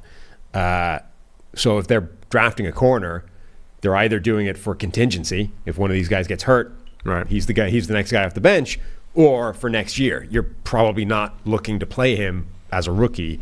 And for a team that expects to be good, to be contributing, I think that is part of the decision making. All right, pick 23.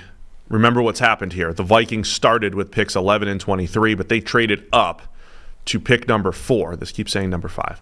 To pick number 4 with the Cardinals. The Cardinals received 11, 23, and a 2023 third-round pick in Arjun's mock draft here.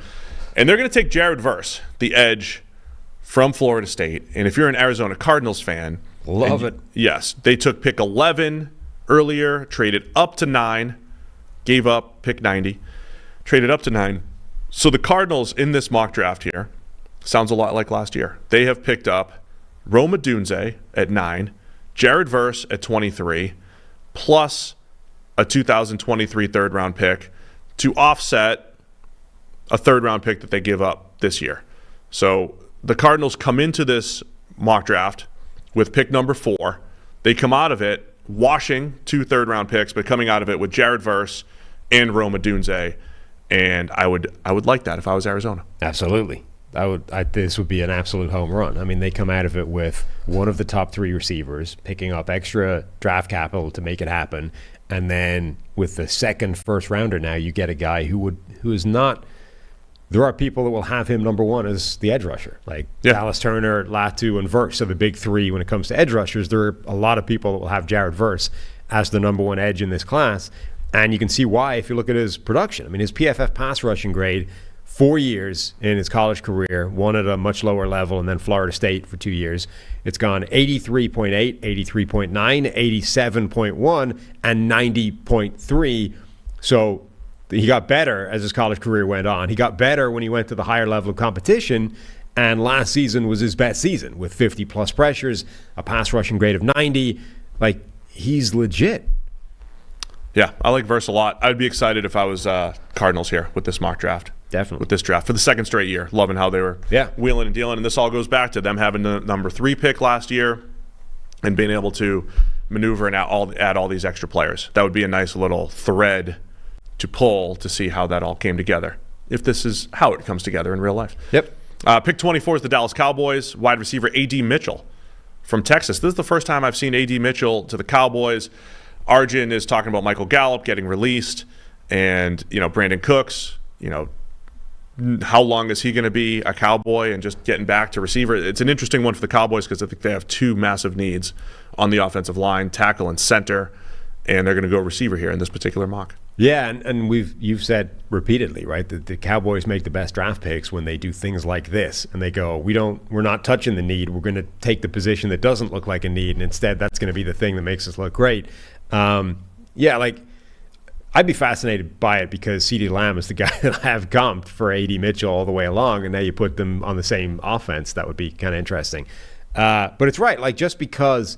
So CeeDee Lamb, Brandon Cooks, Jalen Tolbert, obviously then tight ends, Jake Ferguson, et cetera. It's not a need, but Cooks probably won't be there next year, like 2025. Yeah, and look, he was kind of invisible the first 6 to 8 weeks this year. Then he showed up a little bit. It was the first year Cooks was, I would say, that inconsistent and didn't produce like he had the first 8 or 10 years of his career. Kevontae Turpin as well as a gimmick guy. But like you can definitely get use out of A.D. Mitchell as a rookie in that with that current receiving core, and then next year he's going to need to be a starter, even if you're handing CeeDee Lamb like new market resetting, top of the market money for a wide receiver and keeping him around. It's a bigger need than you think it is based off just looking on paper. I poked at a little bit of a Twitter conversation the other day. Duke Manyweather, who trains NFL offensive linemen, including, I believe, Tyler Smith. Tyler Smith, 2 years ago, first-round pick for the Cowboys, played a little left tackle, but played awesome at guard last year. Duke, historically, is big on, I like this guy at tackle. I like this guy at guard. I don't like moving these players around. He's talking about Dallas keeping Tyler Smith at guard. That's where he excels. That's where he's great at. You and I have had these discussions a lot through the years. Remember, we debated, what if Quentin Nelson was a good enough tackle? Would you move him to tackle or keep him as an all-pro guard? So Duke is suggesting that Tyler Smith should play guard for the Cowboys, and go find your starting left tackle of the future. Any thoughts there? Yeah, I mean, it's not crazy. Like, we've seen him play at the kind of level of guard where he would need to be quite a good tackle for it to be a better move to move him out there. That being said, I think he's shown flashes that he can be that player at tackle as well. Part of it's going to depend on what the options are. I mean, we talked before, the problem with that in this draft is there aren't a lot of those interior prospects. So if a guy like, the perfect pick for that is Troy Fontenot from Washington, because he's got that flexibility where we're not even sure right now if he's guard or tackle. At that point, the same thing is true for Tyler Smith. You almost just draft them and then figure it out in training camp. Like, let's do both and see which one works better, and then settle on a lineup of which one is tackle, which one is guard. Absent of that, are you taking Graham Barton and just saying, or Barton has with the position flexibility? Yeah. But because Barton could play center for them too. Again, depending on who you're talking to around the NFL, they think Barton could play any position. But if you wanted, the problem with sort of the biggest thing that Duke theory has going for it is that there are more tackle prospects in this draft at the top couple of rounds than there are guard prospects. So in this draft, yes, that's true. So simply from a where are you getting the other guy from standpoint, it's easier to put Tyler Smith at guard where he's at his best anyway, and then grab a tackle, than it is to say we're moving him to left tackle because that's the most important position. But in this draft, there aren't any guards in the top round. Yeah, using the let me go to the real consensus board. What's updated here? Using the consensus board, who would still be available here for the Cowboys? J.C. Latham, the tackle out of Alabama. Again, he played right tackle at Bama, so maybe they wouldn't want to flip him to the left. And I think he might be a guard anyway. He might be a guard. Tyler Guyton, the tackle out of Oklahoma. Jordan Morgan, the tackle out of Arizona. Sumataia, BYU at 41, and Patrick Paul at pick 66 on the consensus board out of Houston. Compare that to the interior offensive linemen. You've got Graham Barton at 29, Zach Frazier at 42, Cooper Beebe, the guard out of Kansas State, at 55, and Christian Haynes, the guard out of UConn, at 60. So there's more late first, second round, based off consensus board, tackle prospects than guard. But from holistically, the question I asked was, do you think it's harder to find a starting caliber tackle or guard? And he said in this draft, both. He thinks both. He thinks both are available in this draft. I'm saying from a high-level standpoint, if you could get solid play, I always say this, from a guy at tackle, it's probably more valuable, right? Especially because the market price of a tackle versus a guard, though that's converging. With this draft in particular, like Cooper Beebe might be the first pure guard prospect available in the draft, right? We've got guys like Fontenot, Barton, who can play guard, but might play other positions. Guys like J.C. Latham, I think the same thing. Like, he's a tackle, might play guard. But the first guy that you're looking at and say he is a guard is ranked 55th on the big board. It's not a good. If you're looking for guards, this is not the draft for you. And once again, Duke is looking at it through the lens of he evaluates players on his own. He's certainly not looking at the consensus board. He also evaluates the players that he trains a little bit differently than he evaluates players he doesn't train. But again, it's just an interesting discussion for where the Cowboys are. They're going to go with the receiver in this particular mock draft, leaving Graham Barton at pick 25 to go to the Packers, which again, another interesting fit for the Packers, who have their offensive line is one of those that's successful. They've developed players over the last couple of years that I don't think develop maybe in other places. And they look solid, and then Barton just adds another nice movable piece for them as well. You know the way sometimes you get tweets that are like in your timeline and they're sort of back-to-back giving the exact opposite take on something? Yeah. It's just funny.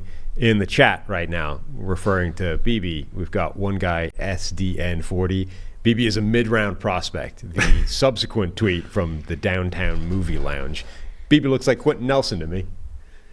So it doesn't get much more extreme than that in terms of diverging opinions. So chances are BB being in the 50s or 60s, being in that Splits that difference. it very absolutely well. Yeah. splits the difference. That's how he lands. That's how consensus boards That's work. how it works. I think he's Quentin Nelson, who went at 6. I think he's a mid-rounder, which is 100. We split the difference and we end up 55. You're at 50. Done. Which is perfect. So thank you. The chat is confirming what we thought on Cooper Beebe.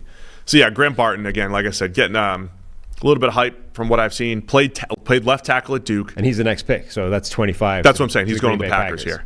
And going to the Packers, who could try him in a few different spots. And the Packers, I think part of this fit here is the Packers have had a lot of these types of players who play multiple positions, are flexible, move around, and Barton definitely fits what they would want to do. Yeah, it's an interesting offensive line Green Bay have got cooking. It's generally pretty good, but it doesn't look great on paper, and it hasn't for a while, and yet they still somehow play at a much greater level than you would anticipate. But you lose John Runyon Jr. in free agency. Ideally, you want to replace that at right guard. Theoretically, he would step in there, right? By PFF grades, Zach Tom's their best player at right tackle on the offensive line. Rasheed Walker had a bit of a breakout season last year. I think, do you still trust him going forward? Is it Green Bay that just nailed it in that evaluation and development? Would Barton come in and challenge him at left tackle? You have Elton Jenkins at left guard, who has played guard and tackle throughout his career, but he's a good guard. But yeah, questions probably at the right guard spot where Barton could come in and compete at a few different spots here. Mm-hmm. Where's going after that? Bucks are up at 26. By the way, I forgot Arizona has another pick, so we can still talk about the Cardinals in a minute here because they came in with 2 picks and then added the extra one in this mock draft. Cooper DeJean is going to go pick 26 to the Tampa Bay Bucks. Carlton Davis traded to the Detroit Lions. So cornerback very much in the mix here for the Bucks. I do think the teams that the Eagles at 22, the Bucks at 26, the teams that seem to really need an outside corner, based off consensus board and I think evaluations of guys like Kool-Aid McKinstry, Cooper DeJean, there are players, there's starting caliber corners to be had here in the 20s. Yeah, and Cooper DeJean, in terms of replacing Carlton Davis, is actually a pretty interesting comp. Trevor loves Cooper DeJean to a slightly surprising degree. He's got him in the top 8 to 10 right now, unless there's a top reshuffle. Corner. He's still his top corner and has been, I think, all the way through the process. I don't really see that, to be honest. He's kind of fascinating to me because the athleticism is actually really high, and Trev makes the point that he was a ridiculously high-level basketball player in high school and stuff. He does play other sports, and he's got demonstrably impressive athleticism overall, and yet when you watch his tape, it still does look a little bit stiff and clunky movement-wise. But I think part of that is just because of his size. He's a big corner. I don't think that means you need to move him to safety, like some people are going to say. But I do think it limits the type of corner he can be at the next level. A lot of people like him on the inside as a nickel, but I think he probably gets a shot to play on the outside. Yeah, I don't know that I love him inside. Right. Because of that movement. It's a very different... you didn't like the way he moved on film? Not really. You should go back and watch. I got to go back and watch. I thought he moved pretty well from what I saw. I'll go check it out again. But he goes to the Bucks, fits a need at corner at 26. So, the gas. That's not how you use it. Doesn't love it. Don't use it. Gas doesn't love him. I told you how to use it. You don't use it in a negative sense. Doesn't love him. You don't. That's not how you use it. Yeah. Because it's opportunity driven. Yeah. Only use it if it's good. Mm-hmm. You can't tear someone down if it's not. Watch me. I trained you in this. I taught you how to use this number. Yeah. Uh-huh. Don't go rogue. Just here ignoring it. Don't go rogue. Low gas. Low gas. Cardinals pick a third time here. Pick 27 from the Houston Texans last year via the Browns. Right? Zach Frazier, starting center now out of West Virginia. So now the Cardinals come away with Roma Dunze at receiver, Jared Verse at edge, and Zach Frazier at center. 3 starters. Yeah. At massive positions of need for the Arizona Cardinals. Right. Not as flashy, obviously, being a center, but, this is where you draft centers generally, and if you're taking a center in the first round, they're usually pretty good, and the Cardinals desperately need a center or any upgrade, really, on the offensive line. So, as your third pick, can't hate it. No, I think that's it's a great 2-year stretch for Arizona if this is how it all plays out. This is what they were setting up last year to give them this flexibility to maneuver. And the more I think about it, the more I'm intrigued by Arizona trading out at 4 and just getting as big of a haul as they possibly can, as attractive as Marvin Harrison Jr. or Malik Neighbors would be there. Trade down, get this big haul, fill multiple spots on a team that really needs it the way the roster is constructed right now. Buffalo Bills are up at pick 28. They're going Johnny Newton, the interior defensive lineman from Illinois. Buffalo currently plus 225 at DraftKings to draft a defensive lineman in the first round. So that's an interesting number because of where defensive linemen are on the consensus draft board and what Buffalo has on the defensive line. They're pretty deep there. They're solid there, I would say, overall. But the idea that like Dallas Turner, Jared Verse, and Laiatu Latu are probably off the board by the time Buffalo picks, that puts Chop Robinson is right at 28 on the draft board. I would like Chop Robinson as a pick. Yeah, edge rusher Buffalo. is curiously similar to wide receiver in this draft in terms of there's like a big 3 and then a gap and then who's edge 4. Who's wide receiver 4? And the consensus is Brian Thomas Jr. I don't love that as much. Either way, there's a gap between those big 3 and then the next wave of receiver. I think the same thing is true with edge rusher. There's the big 3, the Latu, Dallas Turner, and Jared Verse. And then it's number 1, who's edge 4. I think generally it's Chop Robinson is the Brian Thomas Jr. in terms of the consensus 4th edge. But there is that gap between the top 3 and then this group. And it's like, when does that run start of the second tier? Yeah, I would interpret the Buffalo being in the D-line market as Chop Robinson and Darius Robinson from Missouri. As those guys, Darius Robinson being a multi-gap edge and interior player because they have DeQuan Jones, they have Ed Oliver. Adding Johnny Newton, again, I don't care about drafting, based off who's on the roster and everything. Newton would be good value here, though, at 28 as well. Yeah. Gives you, the future when DeQuan Jones getting a little bit older. It just feels a little bit redundant with those first 2 guys, but I'm intrigued by Newton falling because a lot of people had him in the top 15 or 20 just a couple months ago. It's definitely easier to project an immediate impact for need with an edge rusher than it is for an interior player for the Bills. But that doesn't mean it's a bad pick. I mean, we talked about the Eagles loading up on these guys because you want to rotate them. You can get 300, 400, 500 snaps out of the second guy on the depth chart at any given spot. So if they think that Johnny Newton is a significantly better player than Chop Robinson, that should be their pick. Seems to be some smoke around this next pick. It's Iowa State cornerback TJ Tampa going to the Detroit Lions at 29. You've got Cameron Sutton just dealing with off-field issues and an arrest. He just turned himself in, apparently. But he's out of the picture either way for Detroit. So turns out you go on the run, you're going to get cut. Yeah, it's not good. It's not great. Rasheed Rice, also not great, speaking of going on the run. Get to that in a bit. Yesterday. TJ Tampa to the Lions. He's that corner that's kind of sneaking into the back end of the first round because we've now seen Quinyon Mitchell, not necessarily in this order, Quinyon Mitchell, Kool-Aid McKinstry, Terrion Arnold, Nate Wiggins, and Cooper DeJean all go in the first round. They are in the top 32, the top 23 or 4 on the consensus board. TJ Tampa's next on the consensus board, I believe, or close to it. And a lot more people having him sneaking into the first round here. Yeah, I've seen a lot of people pushing him up draft boards, and then I've seen some recent pushback on that. Where are you on TJ Tampa? I like TJ Tampa, and as you know, I was at the game when he had a pick and a pass breakup. You were against Cincinnati. So TJ Tampa and Ray Davis are my guys. Tampa is a model check. Yes, green model check. Yeah. Okay. I like Tampa. I think he'd be fine. He's currently on the consensus board at 53. Now, again, the way I would use the model is to not reach, not to just say, oh, he's a green, take him wherever you want. I would say, I feel if the league potentially values him as a second rounder, I would say, yeah, he's one of the few guys that I would eye in the second round. But a late first, yeah, I get it. So if you're Detroit, your approach would be to try and trade back a bit and then get him. Specifically Detroit, I would, yeah. Yeah, you couldn't wait until the second round when they pick. He'll be gone by then based off the consensus board. But you would be like, let's try and move back 10 spots. I also think Kamari Lassiter's getting slept on a little bit because somebody thought he ran a 4.6, but he's more in the 4.5s. And I think he's a good player. Yeah, I think Lassiter's a good player. So I think Lassiter or TJ Tampa are a good second tier of corners. I will say, though, here's one thing I would do. If I'm Brad Holmes or I'm working for Brad, right? And I've sold Brad on the model. And I'm like, listen, Brad, my model's incredible.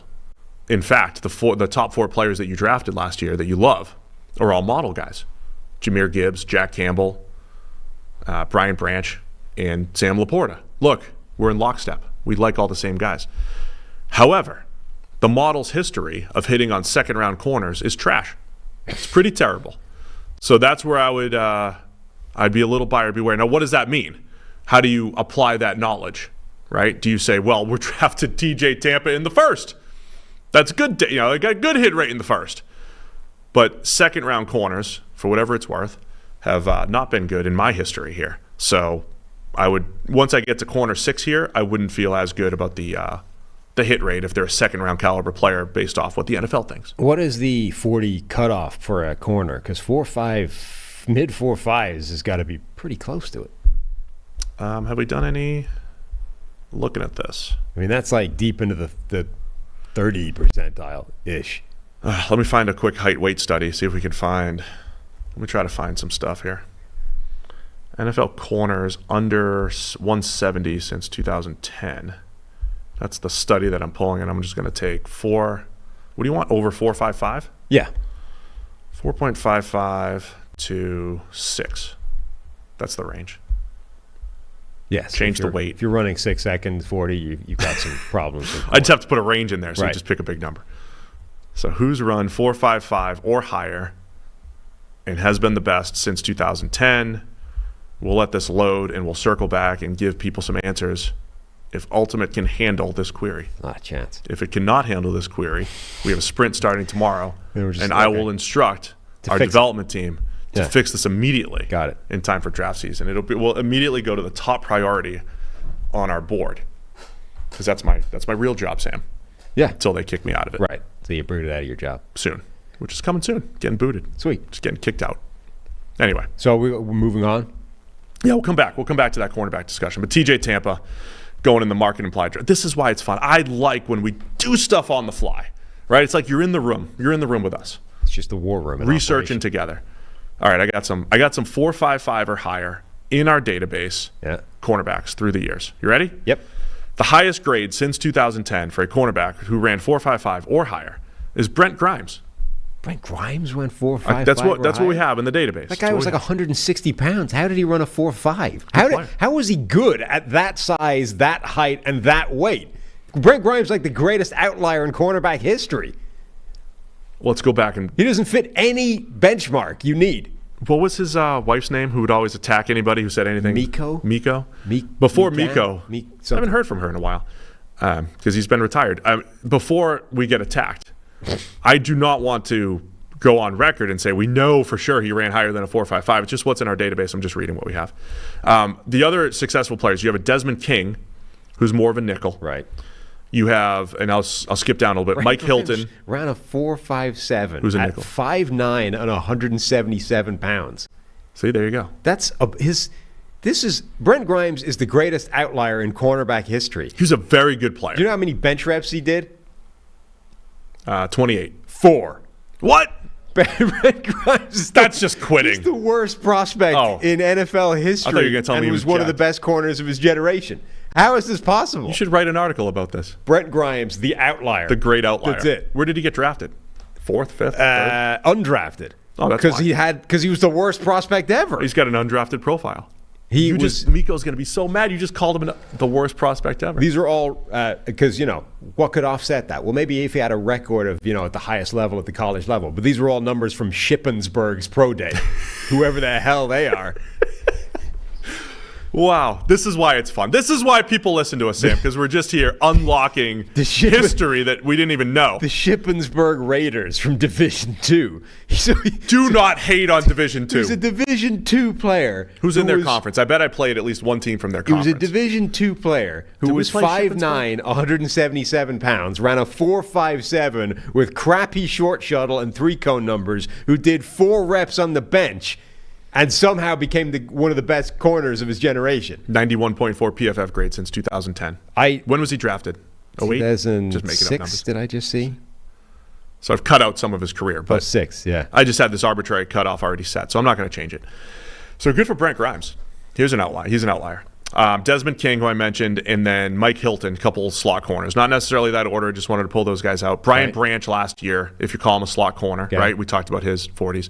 As far as outside corners, Malcolm Butler, 86th grade. All right. Tremont Williams. Okay. A.J. Boye. All right.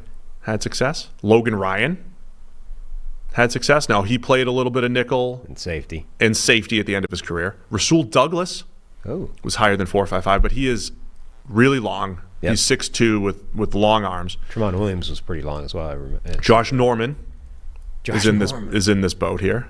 Cameron Dantzler, because remember he ran a 4.62. Yeah. Javier Arenas, another nickel. These are all interestingly players that Levi Wallace. These are all players. They're all day 3. Most of them are day 3. Their third rounders are lower. Yeah, and not just essentially. that, but the ones that succeeded generally from that list succeeded for a brief period of time and then very fast fell off. Like it was, oh look, we found oh no. He's actually not that good. You know? Like do you remember Josh Norman had like the 1 year where he looked like one of the best corners in the NFL? Let me see if there's any top. He was really good for a couple of years, and then Josh Norman fell off hard. Norman had a solid career. Sure, but I'm just saying, like, these guys, when they buck the trend of succeeding in any way, shape, or form, it doesn't tend to be a long-term bucking of the trend. All right, let me see if there's any first 2 rounders in that group. That was almost all. Tremont Williams was a really good player. Third or later, right? And did he play safety late in his career too? Did he? Not that matters. A lot of players do that. But I feel like he had a late move as well. I don't remember him playing safety. This is fun though. I like live queries, live research. Let me see if I have any first or second rounders here since 2010 who ran a 4.55 or higher. It's not a ridiculously high cutoff. But you're saying like most corners are at least in the 4. I think the average corners run in like 4.47. Yeah. You know, the high 4.4s basically, you know. But that was the classic thing for corners, is that it was the 40 for corners was seen as a cutoff. Like if you run slower than this, there's a really small chance you're going to be a good player. And the only reason I made that point is because Lassiter is slower than that. All right, so players who have played any NFL football since 2010 who ran 4.55 or higher as a corner. We've got Brian Branch, again, if you call him a slot or a safety. Right. Javier Arenas, who I mentioned. I forgot he was drafted that high. Yeah. Quentin Rollins from the Packers. Really? Who also dabbled between corner and safety. Richie Grant, who you can call a safety. We're just calling him a nickel for the sake here. Byron Murphy, another nickel who's played on the outside and hasn't been great. Right. Jawan Williams, big long corner who just did not run fast and not very successful with the Patriots and other teams. LaMarcus Joyner, mostly moved to safety. Jonathan Banks. Remember Jonathan Banks? First round corner out of Mississippi State. Did not pan out. Tease Tabor. Yes. Another highly touted corner. Did not pan out. Guy and Damon Arnett for the Raiders, who also did not pan out. Tabor is interesting because he was another one of those guys that was seen as quite a big prospect and then ran extremely slow. And everyone was like, can't work. Can't have it. Can't work at that level. And, you know, it was born true. Now we're doing all that for Kamari Lassiter. Did Tampa run? We're not doing that for him. No, Lassiter was. Just for Lassiter, who ran in the 4.5s. Right. 4.5s. So, yeah, maybe I'd take Lassiter in the third, not the second, based off all that. A lot of information there. Do people enjoy that? Do people enjoy when we're... This isn't as interesting? No, Jeremiah didn't like it. The most interesting thing I got out of that was the Brent Grimes thing. I didn't realize. I knew he was undersized. I didn't realize he was also terrible at every other quantifiable measurable entering the NFL as well. I like naming old names and seeing who was good and who wasn't. And plus, we needed time to kill to get this over a 2-hour show because we were going too fast. No wonder Grimes had to take a stint at the Hamburg Sea Devils before he became a good NFL player. He did? Yeah. He went to NFL Europe. Jeez. Which is what you have to do when you come out of Shippensburg College with no measurables or size. And 4 reps. Yeah. 4 reps. At least knock out 10. If he had 10, he would have been in camp. I mean, look, I can't talk. I can't bench. I don't know if I could do 1. I mean, in my prime, I don't know if I could have done 1. Well, you're moving it like 8 yards. It's not easy. Yeah. All right. We're at pick 30. Okay. Baltimore Ravens are taking J.C. Latham, offensive tackle out of Alabama. Now, are they playing him at tackle? Yeah. Why don't you want him playing tackle? Because he's he's kind of leaden-footed. And the market has the Ravens taking an offensive lineman minus 210. That's what they said about Morgan Moses, the great Morgan Moses, who they're replacing. Leaden-footed as well. Oh, he can't move. He can't move. He's built like a guard. He's like a bowling ball with giant arms. He looks like a guard. Nah, he's fine at tackle. You think? I think so. Very heavy on his feet. I'll run him through the guard model. I don't know. The tackle model actually likes him. Okay. Actually likes Latham. Just got to trust I'm not him. saying he can't play tackle. One of the first things I thought when watching his tape is I wouldn't be shocked if that guy's playing guard at the next level. We're going to try to do an O-line show this week. You want to try to do an O-line show? Cool. See what we can do. Ladd McConkey is going to go pick 31 to the San Francisco 49ers.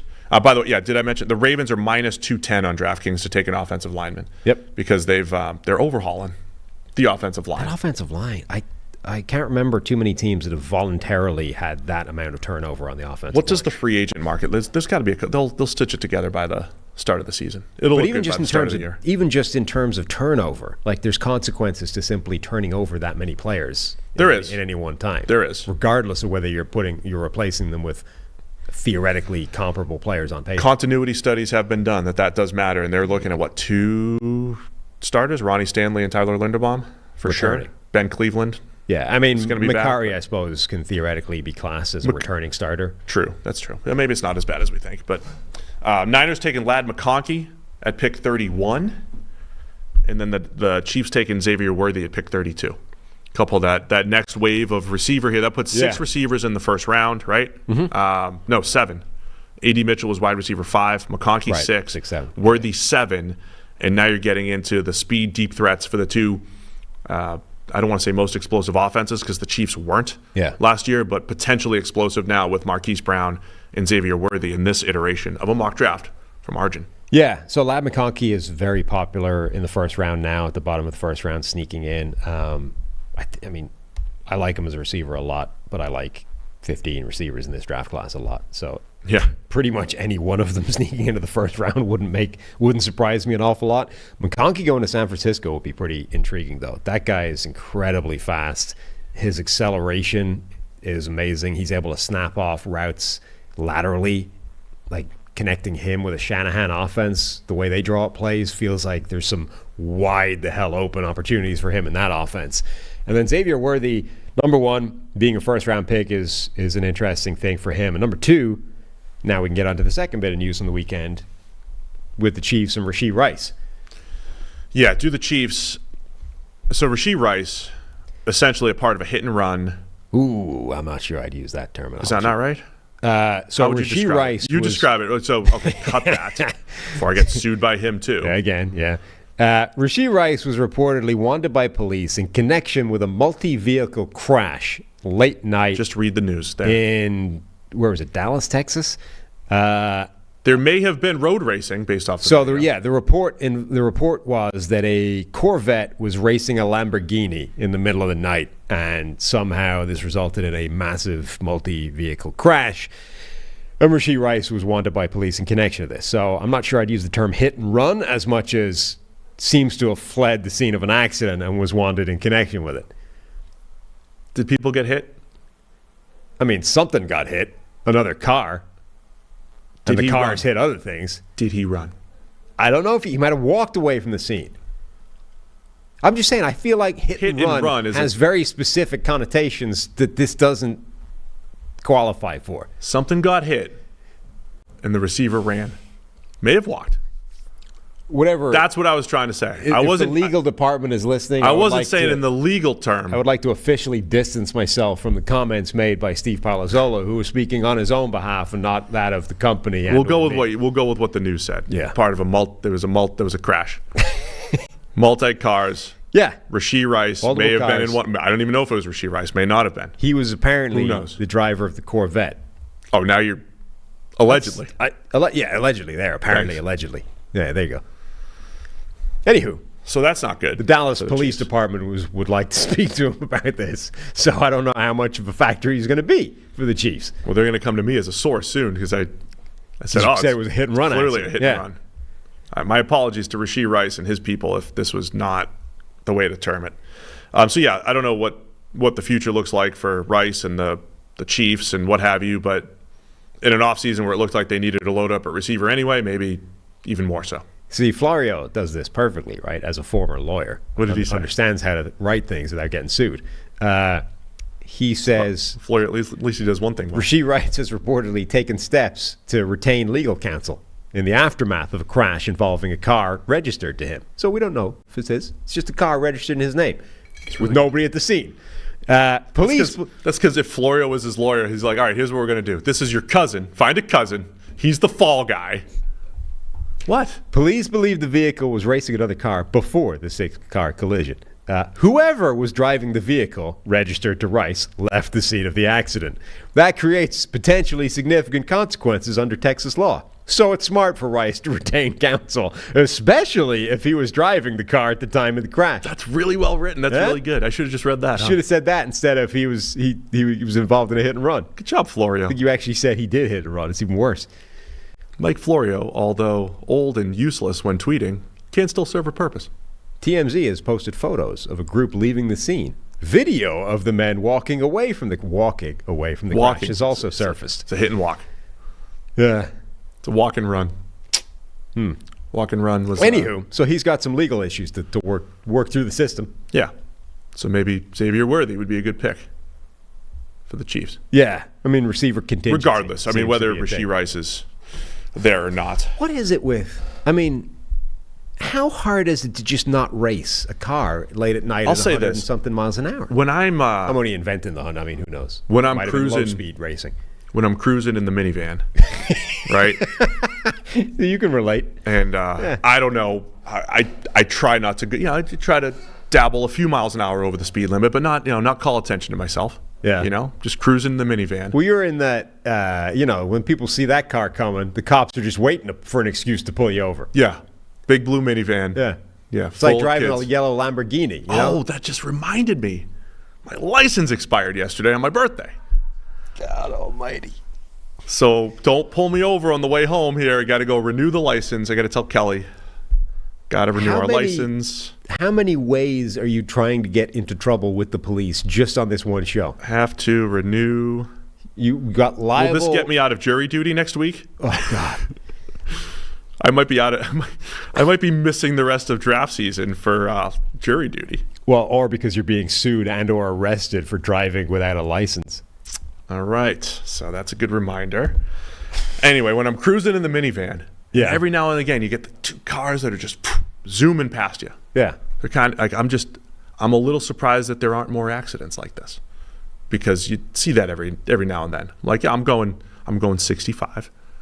And these guys are going 100, 105, 110. Yeah. You could tell, it's fast.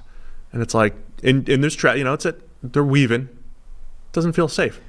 Well, it isn't. Yeah. I mean, look, in a post-Henry Ruggs world where we saw the worst possible consequences of acting like an idiot with your car late at night, like why would you still do that now? Like the NFL they have like a car service. It's not even, you don't even need to pay for it. Like if you're, there are people that earn an amount of money where you're like, I can't afford to take an Uber everywhere, right? It's expensive, particularly now. Like I can't afford to do that every time I'm out. Like I need to drive. The NFL is not in that category. There's a free car service whenever you need to go anywhere. Just take it. Don't drive your car at 100 miles an hour late at night. This is different though. This isn't like a drunk driving decision. I don't think it's like a let's. Oh, now's where you draw the line. Now you don't want to go there. Alcohol has not been mentioned in anything that Florio said. I didn't stop you before. By the way, Mike Florio is not useless. I was making a Dumb and Dumber joke about him, but maybe he is. But that was well written by Florio. This seemed like may have been a decision to let's go race. Yeah, which has not like you're not going to call the NFL's car service. No, I'm not saying this is a stupid decision. I'm not saying you hire the black car to race the Lamborghini. Obviously. I'm saying but that's different than like, hey, I've had too many drinks, let me call the car service. This was potentially an active decision. My point was more, don't drive a car at absurd speeds late at night, ever. This was in the morning, NFL too, player. by the way. If it matters. It doesn't. Just don't do it anyway. It was supposed to be late at night, right? I thought it was early. I thought it was early hours of the morning, which is code for late at night. Usually, yeah. Anyway. Feels silly to do that. But we were all young and made bad decisions too. I don't know. Let's see what happens. could stop talking now. Yeah, sure. That's not. I mean, there's only so many ways you can get sued in the one show. I'm not getting sued for anything. Nobody's listening. Somebody says it was at 6 p.m. 6 p.m. That's not late at night. Don't go it's racing. even dumber if it was 6 p.m. It's like the middle of rush hour. This was Arjun's market implied mock draft. Go check it out, pff.com. It's mock draft Monday. I just like talking ball, man. Just having the discussion points. What about this? Talking through scenarios. That's all that really matters, not the actual results of the mock draft. Any players that you can see that didn't go in the first round that could be interesting here? I'm trying to look really quickly here. I mean, we didn't get QB5, right? Bo Nix or Michael Penix. So we didn't get Bo Nix or Michael Penix Jr. We didn't get Darius Robinson from Missouri. Correct. No Keon Coleman. No, Chop Robinson, right? No Chop Robinson either. The Robinsons. Those guys, consensus board-wise, they are fringe first-rounders, late first, early second anyway. But I think, not having Bo Nix or Michael Penix Jr. probably the most interesting thing, which is possible. Some of those teams might say, well, Sure. we'll get them on the turn, so to speak. But the Broncos don't have a turn in the second, right? And so that potentially changes things. Yeah, I mean, any wide receiver, wide receiver 5, 6, and 7 is going to be interesting where they go in this draft. Any of and who that order is going to be, because it could be anybody. Braden Fisk, who had that incredible combine performance, didn't get into the first round in this mock. He's a guy that could be no safety, obviously. I'm not expecting Fisk to go into the No, but first, he's in right? that category now of like, oh, could he sneak his way into the first round? Yeah. Blah, blah, blah. Safety used to be the one where some unknown safety was going to make a late rise. Remember, we saw Terrell Edmonds randomly go in the first round to the Steelers. Darnell Savage was like a late, hey, he might go in the first round, and he did with the Packers. I think the safety position is so devalued at this point, and the class is just okay. I don't think we're going to see that safety. Tyler Nubin from Minnesota feels like the guy that would most likely be that guy, but teams feel like they're a little smarter about reaching for safeties lately. So I don't think we're going to see that. All right, that's it. That's it for today's show. I like the bottom of this TMZ article about the Rashee Rice thing. Cops are seeking out Rashee Rice. We've reached out to his team as well. Yet to hear back. I like the idea that he's not responding to the cops, but he'll hit up TMZ because they reached out. Sorry, officer, I have to handle this TMZ reporter first. He is on the other line. Then I will turn myself in. I'll get back to you later. Or just answer your questions or whatever it is. Yes. Not necessarily turn yourself in because we don't even know who's driving this thing. Correct. So let's just go with that. Anyway, we'll be back again Wednesday with mailbag. We've gotten a lot of good mailbag questions. I think we'll have a good show this week. NFL podcast at pff.com. Don't forget, you get 30% off at pff.com, your PFF Plus package, using the promo code 30MDS. Go check out the mock draft simulator. This is the time when we start to get the people that are just starting to tune in to draft coverage. It's April. It's like we've turned the corner to draft month. The draft is happening this month. So appreciate everybody who's new and just starting to pick up the draft coverage. We'll have plenty of that over the next few weeks here on the PFF NFL podcast. So thanks to everybody for tuning in. We'll see you again on Wednesday. More PFF NFL podcast.